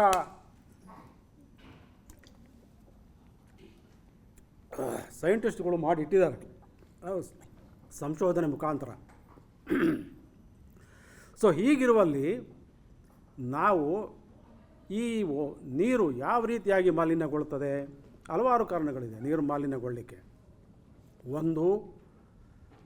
ಈಗ ಒಂದು ನದಿ ಇರ್ಬೋದು ಅಥವಾ ಒಂದು ಕೆರೆ ಇರ್ಬೋದು. ಸಾಮಾನ್ಯವಾಗಿ ನದಿ ಇಕ್ಕೆಲಗಳಲ್ಲಿ ಇಲ್ಲ ಕೆಲವಾರು ಇಂಡಸ್ಟ್ರಿಗಳು ಬಂದಿರ್ತವೆ, ಇಲ್ಲ ಒಂದು ಹ್ಯೂಮನ್ ಹ್ಯಾಬಿಟೇಷನ್ ಅಂದರೆ ವಸತಿ ಸಮುಚ್ಚಯಗಳು ಬಂದಿರ್ತವೆ. ಅಲ್ಲಿ ಉತ್ಪಾದನೆ ಆಗ್ತಕ್ಕಂಥ ವೇಸ್ಟ್ ಏನಿದೆ ಅದು ಲಿಕ್ವಿಡ್ ವೇಸ್ಟ್ ಆಗಿರ್ಬೋದು ಅಥವಾ ಸಾಲಿಡ್ ವೇಸ್ಟ್ ಆಗಿರ್ಬೋದು. ಅದನ್ನು ಯಾವುದೇ ಪರಿಷ್ಕರಣೆಗೊಳಿಸದೆ, ಅದು ಯಾವುದೇ ಟ್ರೀಟ್ಮೆಂಟ್ ಮಾಡದೆ ನೇರವಾಗಿ ನೀರಿಗೆ ಬಿಡ್ತಕ್ಕಂಥ ಪದ್ಧತಿ ಹಿಂದಿನಿಂದನೂ ಬೆಳ್ಕೊಂಬಂದಿದೆ, ಈಗಲೂ ಬೆಳ್ಕೊಂಬಂದಿದೆ. ಆದರೆ ಅದಕ್ಕಾಗೇ ಒಂದು ಬೋರ್ಡ್ ಇದೆ ಈಗ, ಪೊಲ್ಯೂಷನ್ ಕಂಟ್ರೋಲ್ ಬೋರ್ಡ್ ಅಂತ. ಅವರು ಹೇಳ್ತಾರೆ ನಾವು ಅದನ್ನು ಟ್ರೀಟ್ ಮಾಡಿ ಏನೋ ನದಿಗೆ ಬಿಡಲಿಕ್ಕೆ ವ್ಯವಸ್ಥೆ ಮಾಡ್ತೀವಿ ಅಥವಾ ಕೆರೆಗೆ ಬಿಡಲಿಕ್ಕೆ ವ್ಯವಸ್ಥೆ ಮಾಡ್ತೀವಿ ಅಂತ. ಅದು ಎಲ್ಲಿಯೂ 100% ಮಾಡ್ತಾನೇ ಇಲ್ಲ. ನಾನು ಕಣ್ಣಾರೆ 2-3 ಕಡೆ ನೋಡಿದ್ದೇನೆ. ಏನದು ಅಂತಂದರೆ ಹರಿಹರ ಪಾಲಿಫೈಬರ್ಸ್ ಅಂತ ಒಂದು ಇಂಡಸ್ಟ್ರಿ ಇದೆ ತುಂಗಭದ್ರಾ ನದಿ ದಡದಲ್ಲಿ, ಅದು ಹರಿಹರ ಹತ್ರನೇ ಇದೆ. ಅಲ್ಲಿ ಒಂದು ಪಾಲಿಫೈಬರ್ಸ್ ಇಂಡಸ್ಟ್ರಿ ಇದೆ. ಅಲ್ಲಿ ಲಿಗ್ನಿನ್ ಕಂಟೈನಿಂಗ್ ಲಿಕ್ವಿಡ್ ವೇಸ್ಟ್ ಬರುತ್ತೆ. ಲಿಗ್ನಿನ್ ಅಂತಂದರೆ ನೀವು ಈ ಬಟ್ಟೆ ಮಾಡಲಿಕ್ಕೆ ಇದು ಮರ, ಯೂಕಲಿಪ್ಟಸ್ ಮರ ಅಂದರೆ ಅದು ನೀಲಗಿರಿ ಮರವನ್ನು ಕಟ್ ಮಾಡ್ತಾರೆ. ಅದರಿಂದ ಅವರು ಅದನ್ನು ಪಲ್ಪ್ ಎಲ್ಲ ತೆಗೆದು ಅದನ್ನು ಪ್ರೋಸೆಸ್ ಮಾಡ್ತಾರೆ. ಅದ್ರ ಬರ್ತಕ್ಕಂಥ ಲಿಗ್ನಿನ್ ಅಂಶ ಏನಿದೆ ಅದು ತುಂಬ ಆರ್ಗ್ಯಾನಿಕ್ ಇನ್ ಮ್ಯಾಟರ್. ಅದು ವೆರಿ ವೆರಿ ಇನ್ಆರ್ಗ್ಯಾನಿಕ್. ಅದು it will not degrade easily. ಅದನ್ನು ನೇರವಾಗಿ ನದಿಗೆ ಬಿಡ್ತಾರೆ, ಯಾವ ಟ್ರೀಟ್ಮೆಂಟು ಮಾಡಲ್ಲ. ಈ ಪೊಲ್ಯೂಷನ್ ಕಂಟ್ರೋಲ್ ಬೋರ್ಡ್ನವ್ರು ಏನಾದ್ರು ಹೋಗುವ ಸಮಯದಲ್ಲಿ ಮಾತ್ರ ಆ ಟ್ರೀಟ್ಮೆಂಟ್ ಪ್ಲ್ಯಾಂಟನ್ನು ಆನ್ ಮಾಡ್ತಾರೆ. ಆನ್ ಮಾಡಿ ಒಂದು ಸ್ವಲ್ಪ ಟ್ರೀಟೆಡ್ ವಾಟ್ರನ್ನ ಅಲ್ಲಿಗೆ ಲಿಕ್ವಿಡ್ ವೇಸ್ಟನ್ನು ಬಿಡ್ತಾರೆ. ಅವರು ಹೋದ ಕೂಡಲೇ ಅದನ್ನು ಕ್ಲೋಸ್ ಮಾಡ್ತಾರೆ. ಮತ್ತು ಅದೇ ಮಾಮೂಲಿ lignin containing waste water goes to the river water.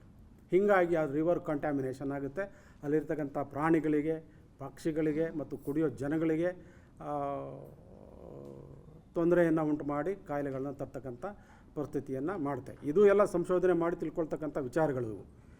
ಇದು ಇಲ್ಲಿ ಅಷ್ಟು ಆಗೋದಿಲ್ಲ ಈಗ, ಯಾಕೆಂತಂದರೆ ಇಲ್ಲಿ ಆಡಿಯನ್ಸು ಬೇರೆ ಬೇರೆ ಫ್ಯಾಕಲ್ಟಿಯಿಂದ ಬಂದಿರೋದ್ರಿಂದ ಇದನ್ನು ಡೀಟೇಲಾಗಿ ಹೋಗೋದು ಬೇಡ ಅಂತ ನಾನಾದರೂ ಭಾವಿಸ್ತೇನೆ. ನೆಕ್ಸ್ಟು, ಇದೇ ರೀತಿ ನಮಗೆ ವಾಯು ಮಾಲಿನ್ಯನೂ ಕೂಡ ನಡೀತಾ ಇದೆ. ಇವಾಗ ನೀವು ನೋಡಿರ್ಬೋದು, ಬೆಂಗಳೂರಂಥ ಪಟ್ಟಣದಲ್ಲಿ ಇವರು ಅದನ್ನು ಮೆನ್ಷನ್ ಮಾಡಿದ್ರು. ಆ ಮೆಜೆಸ್ಟಿಕ್ಕಲ್ಲಿ ನೀವು 10 ನಿಮಿಷ ಬಿಳಿ ಬಟ್ಟೆ ಹಾಕ್ಕೊಂಡು ನಿಂತ್ಕೊಂಡ್ಬಿಟ್ರೆ ನಿಮ್ಮ ಬಟ್ಟೆ ಎಲ್ಲ ಕೆಂಪು ಬಣ್ಣ ಆಗೋಗ್ಬಿಡುತ್ತೆ.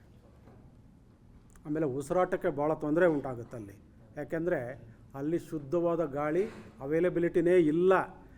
ಬಿಕಾಸ್ ಅಲ್ಲೇನಾಗ್ತಾಯಿದೆ ಅಂತಂದರೆ ಲಾಟ್ ಆಫ್ ಆಟೋಮೊಬೈಲ್ ಎಕ್ಸಾಸ್ಟ್, ಅಷ್ಟು ವೆಹಿಕಲ್ಗಳು ಇರೋದರಿಂದ ಆ ಎಕ್ಸಾಸ್ಟ್ ಪೂರ್ತಿ ಗಾಳಿಗೆ ಬಂದು ಸೇರಿಕೊಂಡು ಕುಡಿಯುವ ಗಾಳಿಯ ಆಕ್ಸಿಜನ್ ಕಂಟೆಂಟನ್ನು ಕಡಿಮೆ ಮಾಡಿ ಕಾರ್ಬನ್ ಡೈಆಕ್ಸೈಡ್ ಮತ್ತು ಇನ್ನಿತರೆ ಪೆಟ್ರೋಕೆಮಿಕಲ್ ಪಾರ್ಟಿಕಲ್ಸ್ಗಳನ್ನ ಗಾಳಿಯಲ್ಲಿ ತೋರಿಸ್ಬಿಡ್ತಾ ಇದೆ. ಹಾಗಾಗಿ ಅದು ಗಾಳಿ ಕುಡಿಯಲು ಅಯೋಗ್ಯ ಆಗುತ್ತೆ. ಕುಡಿದ್ರೆ ನಮಗೆ ಶ್ವಾಸಕೋಶ ಸಂಬಂಧಂಥ ಹಲವಾರು ಕಾಯಿಲೆಗಳು, ರೋಗ ರುಜಿನಗಳು ಬರ್ತವೆ. ಇದು ವಾಯು ಮಾಲಿನ್ಯಕ್ಕೆ ಸಂಬಂಧಪಟ್ಟಂಥದ್ದು.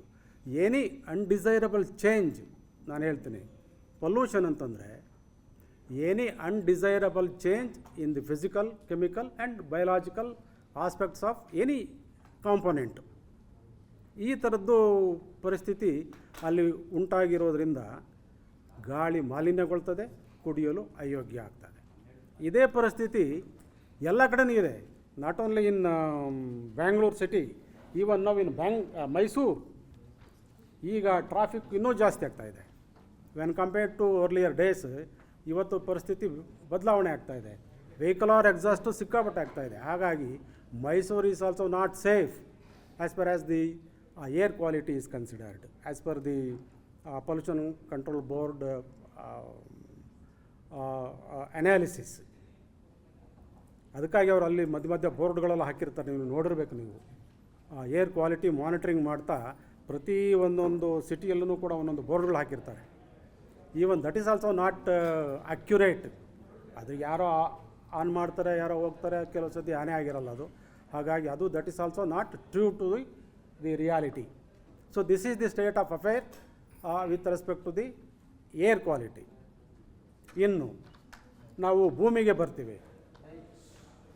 ಭೂಮಿ ಏನಾಗ್ತಾಯಿದೆ ಇವತ್ತು, in the name of green revolution ನಾವು ಹೆಚ್ಚು ಬೆಳೆ ಬೆಳಿಬೇಕು, ಹೆಚ್ಚು ಆಹಾರ ಉತ್ಪಾದನೆಯನ್ನು ಮಾಡಬೇಕು, ಬೆಳೀತಕ್ಕಂಥ ಪಾಪ್ಯುಲೇಷನ್ಗೆ ಆಹಾರ ಒದಗಿಸ್ಬೇಕು. ಹಾಗಾಗಿ ನಾವು ಗ್ರೀನ್ ರೆವಲ್ಯೂಷನ್ ಅಂತ ತಂದಿದ್ದೀವಿ. ಅದರಲ್ಲಿ ನಾವು ಇವತ್ತು ಕೆಮಿಕಲ್ ಫರ್ಟಿಲೈಸರ್ಗಳನ್ನು ಭಾಳಷ್ಟು ಹೆಚ್ಚಾಗಿ ಉಪಯೋಗ ಮಾಡ್ತಾಯಿದ್ದೀವಿ. ನಾವು ಆರ್ಗ್ಯಾನಿಕ್ ಫರ್ಟಿಲೈಸರ್ಸ್ ಆದರೆ ಕೌಡಂಗ್ ಆಗ್ಬೋದು ಅಥವಾ ನಮ್ಮ ಸಾವಯವ ಗೊಬ್ಬರದಲ್ಲಿ ಬೆಳೆಯುವಂಥದ್ರಲ್ಲಿ ಅಷ್ಟು ಪೊಲ್ಯೂಷನ್ ಆಗೋದಿಲ್ಲ. ವೆರಾಸ್ ನಾವು ಇನ್ಆರ್ಗ್ಯಾನಿಕ್ ಫರ್ಟಿಲೈಸರ್ಸ್ ಏನಂದು ನಾವು ತರ್ತಾಯಿದ್ದೀವಿ, ಕೆಮಿಕಲ್ ಫರ್ಟಿಲೈಸರ್ಸು, ಅದರಿಂದ ಭೂಮಿ ಕೂಡ ಮಾಲಿನ್ಯಗೊಳ್ತಾ ಇದೆ. ಭೂಮಿ ತಾಯಿ ಕೂಡ ಮಾಲಿನ್ಯ ಆಗ್ತಾಯಿದ್ದಾಳೆ. ಹಾಗಾಗಿ ಕೆಲವೊಮ್ಮೆ ಬೆಳೆ ಚೆನ್ನಾಗಿ ಬರ್ಬೋದು, ಒಂದೆರಡು ಬಾರಿ ಬೆಳೆ ಚೆನ್ನಾಗಿ ಬರ್ತದೆ, ತದನಂತರದಲ್ಲಿ the soil become sick because of continued use of this inorganic fertilisers. ಈಗ ನಾವು ಯೂಸ್ ಮಾಡ್ತೀವಲ್ಲ, ಗೊತ್ತಿರಬೇಕು ನಾವು, ಯೂರಿಯಾ ಅದು ಇದು, ಆಮೇಲೆ ಕೆಲವು ಪೆಸ್ಟಿಸೈಡ್ಸನ್ನು ಯೂಸ್ ಮಾಡ್ತೀವಿ ಟು ಕಂಟ್ರೋಲ್ ಪೆಸ್ಟ್. ಹಾಗಾಗಿ ಈ ಪೆಸ್ಟಿಸೈಡ್ಗಳು they are not degradable easily, ಅವು ಭೂಮಿಯಲ್ಲಿ ಉಳ್ಕೊಂಡ್ಬಿಡ್ತವೆ. ಹಾಗಾಗಿ ಭೂಮಿಯನ್ನು ಪಾಯ್ಸನ್ ಮಾಡಿ ಮುಂದೆ ಬೆಳೀತಕ್ಕಂಥ ಯಾವ ಬೆಳೆಗಳಿದೆ ಆ ಬೆಳೆಗೂ ಕೂಡ ಈ ಹೆವಿ ಮೆಟಲ್ಸ್ಗಳು, ಈ ಪಾಯ್ಸನ್ ಕೂಡ ಬೆಳೆ ಒಳಗೂ ಸೇರಿಕೊಂಡು ನಾವು ತಿನ್ನುವ ಅನ್ನಕ್ಕೂ ಕೂಡ ಸೇರಿದೆ ಅಂತ ಒಂದು ಅನಾಲಿಸಿಸ್ ಇದೆ. There is one research paper wherein the chemicals used to control pests ultimately find their way in the grains ಅಂತ. ಏನೋ ನಾವು ತಿನ್ನೋ ಅನ್ನದಲ್ಲೂ ಕೂಡ ಈ ಕಂಟ್ಯಾಮಿನೇಷನ್ ಬರ್ತಾ ಇದೆ ಅಂತಂದರೆ you can imagine how persistent these chemicals in the soil ಅಂತ. ಅವು ಭಾಳ ವರ್ಷಗಳವರೆಗೆ ಉಳಿಯುತ್ತೆ. ಸದ್ಯ easily they are not easily degradable. ಅಂತಹ ಪೊಲ್ಯೂಟೆಂಟ್ಸ್ಗಳನ್ನು ನಾವು ಮನುಷ್ಯ ಪ್ರಿಪೇರ್ ಮಾಡಿ ಭೂಮಿಗೆ ಹಾಕ್ತಾನೆ, ಭೂಮಿಗೆ ಹಾಕಿ ಭೂಮಿಯನ್ನು ಕಲುಷಿತಗೊಳಿಸ್ತಾ ಇದ್ದಾನೆ. ಸೊ ಹೀಗಾಗಿ ಈ ಮೂರು ಸ್ತರಗಳು, ಪರಿಸರದ ಮೂರೂ ಸ್ತರಗಳು, ಗಾಳಿಯಾಗಿರ್ಬೋದು, ನೀರಾಗಿರ್ಬೋದು ಮತ್ತು ಭೂಮಿಯಾಗಿರ್ಬೋದು, ಎಲ್ಲವೂ ಕೂಡ ಇವತ್ತು ಮಾಲಿನ್ಯಗೊಳ್ತಾ ಇದೆ. ಇದು ಮನುಷ್ಯನ ಹೆಚ್ಚಿನ ದುರಾಸೆಯಿಂದ ಅಂತ ಆಗಲೇ ಇವರು ಹೇಳಿದ್ರು.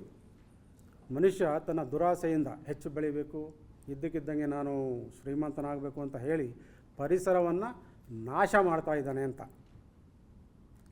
ಅವನು ಅಂದ್ಕೊಂಡಿರೋದೇನು, ಪರಿಸರ ಇರೋದೇ ಇವನ ಉಪಯೋಗಕ್ಕಾಗಿ ಅಂತ. ಅದಕ್ಕಾಗಿ ಈಗ ನಾವು ಅದನ್ನು ಕಂಟ್ರೋಲ್ ಮಾಡಬೇಕಂದ್ರೆ ಸಸ್ಟೈನಬಲ್ ಡೆವಲಪ್ಮೆಂಟ್ ಆ್ಯಕ್ಟಿವಿಟೀಸ್ಗೆ ನಾವು ಎನ್ಕರೇಜ್ ಮಾಡಬೇಕು ಅಂತ. ಅದೇ ಪರಿಸರ ರಕ್ಷಣೆ ಮಾಡ್ತಕ್ಕಂಥದ್ದು. ಸಸ್ಟೈನಬಲ್ ಡೆವಲಪ್ಮೆಂಟ್ ಅಂದರೆ ಸುಸ್ಥಿರ ಬೆಳವಣಿಗೆ.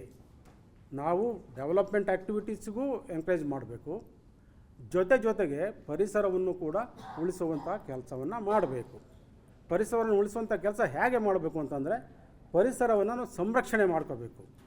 ಯಾವ ರೀತಿ? ಯಾರೋ ಬೇರೆಯವರು ಬಂದು ಸಂರಕ್ಷಣೆ ಮಾಡ್ತಾರೆ, ಯಾವುದೋ ಸರ್ಕಾರ ಮಾಡುತ್ತೆ ಅಥವಾ ಯಾರೋ ಒಂದು NGO ಬಂದು ಮಾಡುತ್ತೆ ಅಂತ ನಾವು ಕಾಯ್ದು ಕೂತ್ಕೊಂಡ್ರೆ ನಮ್ಮ ಪರಿಸರ ಹಾಳಾಗುತ್ತೆ, ನಮ್ಮ ಮುಂದಿನ ಪೀಳಿಗೆಗೆ ಆ ಒಳ್ಳೆಯ ಪರಿಸರವನ್ನು ನಾವು ಕೊಡಲಿಕ್ಕೆ ಸಾಧ್ಯ ಆಗೋದೇ ಇಲ್ಲ. ಅದರಿಂದ ಸುಸ್ಥಿರ ಬೆಳವಣಿಗೆ ಅದನ್ನು ನಾವು ಪ್ರಾಕ್ಟೀಸ್ ಮಾಡಬೇಕು.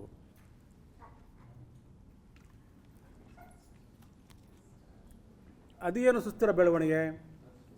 ಪರಿಸರವನ್ನು ಸಂರಕ್ಷಣೆ ಮಾಡಿಕೊಂಡು ಈ ಸಮಯದಲ್ಲಿ ನಾವು ಹಲವಾರು ಪರಿಸರ ಸಂರಕ್ಷಣೆಗಾಗಿ ಹೋರಾಡಿದಂಥ ನಾವು ಮಹನೀಯರುಗಳನ್ನ ಅವರ ಕೊಡುಗೆಗಳನ್ನು ನಾವು ಜ್ಞಾಪಿಸ್ಕೋಬೇಕಾಗತ್ತೆ. ಅವ್ರು ಏನೇನು ಕಷ್ಟಪಟ್ಟರು ಅಂತ. ಬಹುಶಃ ಭಾಳಷ್ಟು ಜನಕ್ಕೆ ಗೊತ್ತಿರಬಹುದು, ಸುಂದರ್ಲಾಲ್ ಬಹುಗುಣ ಅಂತ. ಇವರು ಚಿಪ್ಕೋ ಮೂವ್ಮೆಂಟ್ ಅಂತ ಒಂದು ಸ್ಟಾರ್ಟ್ ಮಾಡಿದ್ರು. ಅದು 1980ರ ಆಸ್ಪಾಸ್ನಲ್ಲಿ ಹಿಮಾಲಯ ತಪ್ಪಲಿನಲ್ಲಿ ಹಲವಾರು ಮರಗಿಡಗಳನ್ನು ಕಡಿತಕ್ಕಂಥ ಪರಿಸ್ಥಿತಿ ಆ ಕಾಲದಲ್ಲಿತ್ತು. ಅದಕ್ಕೆ ಇವರು ಒಂದು ಚಿಪ್ಕೋ ಮೂವ್ಮೆಂಟ್ ಅಂತ ಒಂದು ಸ್ಟಾರ್ಟ್ ಮಾಡಿ ಮರಗಳನ್ನು ಹೋಗಿ ಅಗ್ಗಿಕೊಳ್ಳೋದು, ಅಂದರೆ ಅಪ್ಪಿಕೊಳ್ಳೋದು. ಯಾರಾದರೂ ಕಡಿಲಿಕ್ಕೆ ಹೋದಾಗ ಆ ಮರಗಳನ್ನ ಹೋಗಿ ಅಪ್ಪಿಕೊಂಡು ಈ ಮರವನ್ನು ಕಡಿಬೇಡ್ರಿ ಅನ್ನೋ ಒಂದು ಆ ಆಂದೋಲನ ಭಾಳ ದೊಡ್ಡದಾಗಿ ನಡೆಯಿತು. ಹಲವಾರು ವರ್ಷಗಳ ಕಾಲನೇ ಅದು ಆಂದೋಲನ ನಡೆಯಿತು. ಅದರ ಪ್ರೇರಣೆಯಿಂದ ಕರ್ನಾಟಕದಲ್ಲೂ ಕೂಡ ಅದೇ ಥರ ಒಂದು ಪರಿಸ್ಥಿತಿ ಬಂತು. ಅಪ್ಪಿಕೋ ಚಳವಳಿ ಅಂತ ಪ್ರಾರಂಭ ಮಾಡಿದ್ರು. ಎಲ್ಲಿ ನಮ್ಮ ಮಲೆನಾಡು ಭಾಗದಲ್ಲಿ ಶಿವಮೊಗ್ಗ, ಸಾಗರ, ಸಿರಸಿ ಆ ಕಡೆಯಲ್ಲೆಲ್ಲ ಅಪ್ಪಿಕೋ ಚಳವಳಿಯಿಂದ ಅಲ್ಲಿ ಏನು ಯಾರಾದರೂ ಮರವನ್ನು ಕಟ್ ಮಾಡಲಿಕ್ಕೆ ಹೋದರೆ ಈ ಇಲಿಸಿಟ್ ಕಟ್ಟಿಂಗ್ ಅಂತ ಇರುತ್ತೆ, ಅದು ಕಳ್ಳ ಸಾಗಾಣಿಕೆ ಮಾಡುವಂಥವ್ರು. ಒಳ್ಳೆ ಉಪಯುಕ್ತವಾದಂಥ ಮರಗಳನ್ನು ಕಳ್ಳ ಸಾಗಾಣಿಕೆ ಮಾಡ್ತಾರೆ. ಅವರು ಕಟ್ ಮಾಡಿ ಮಾರುವಂಥದ್ದು ಅಥವಾ ಕದ್ದು ಹೊಯ್ಯುವಂಥದ್ದು ಈ ಥರದ್ದೆಲ್ಲ.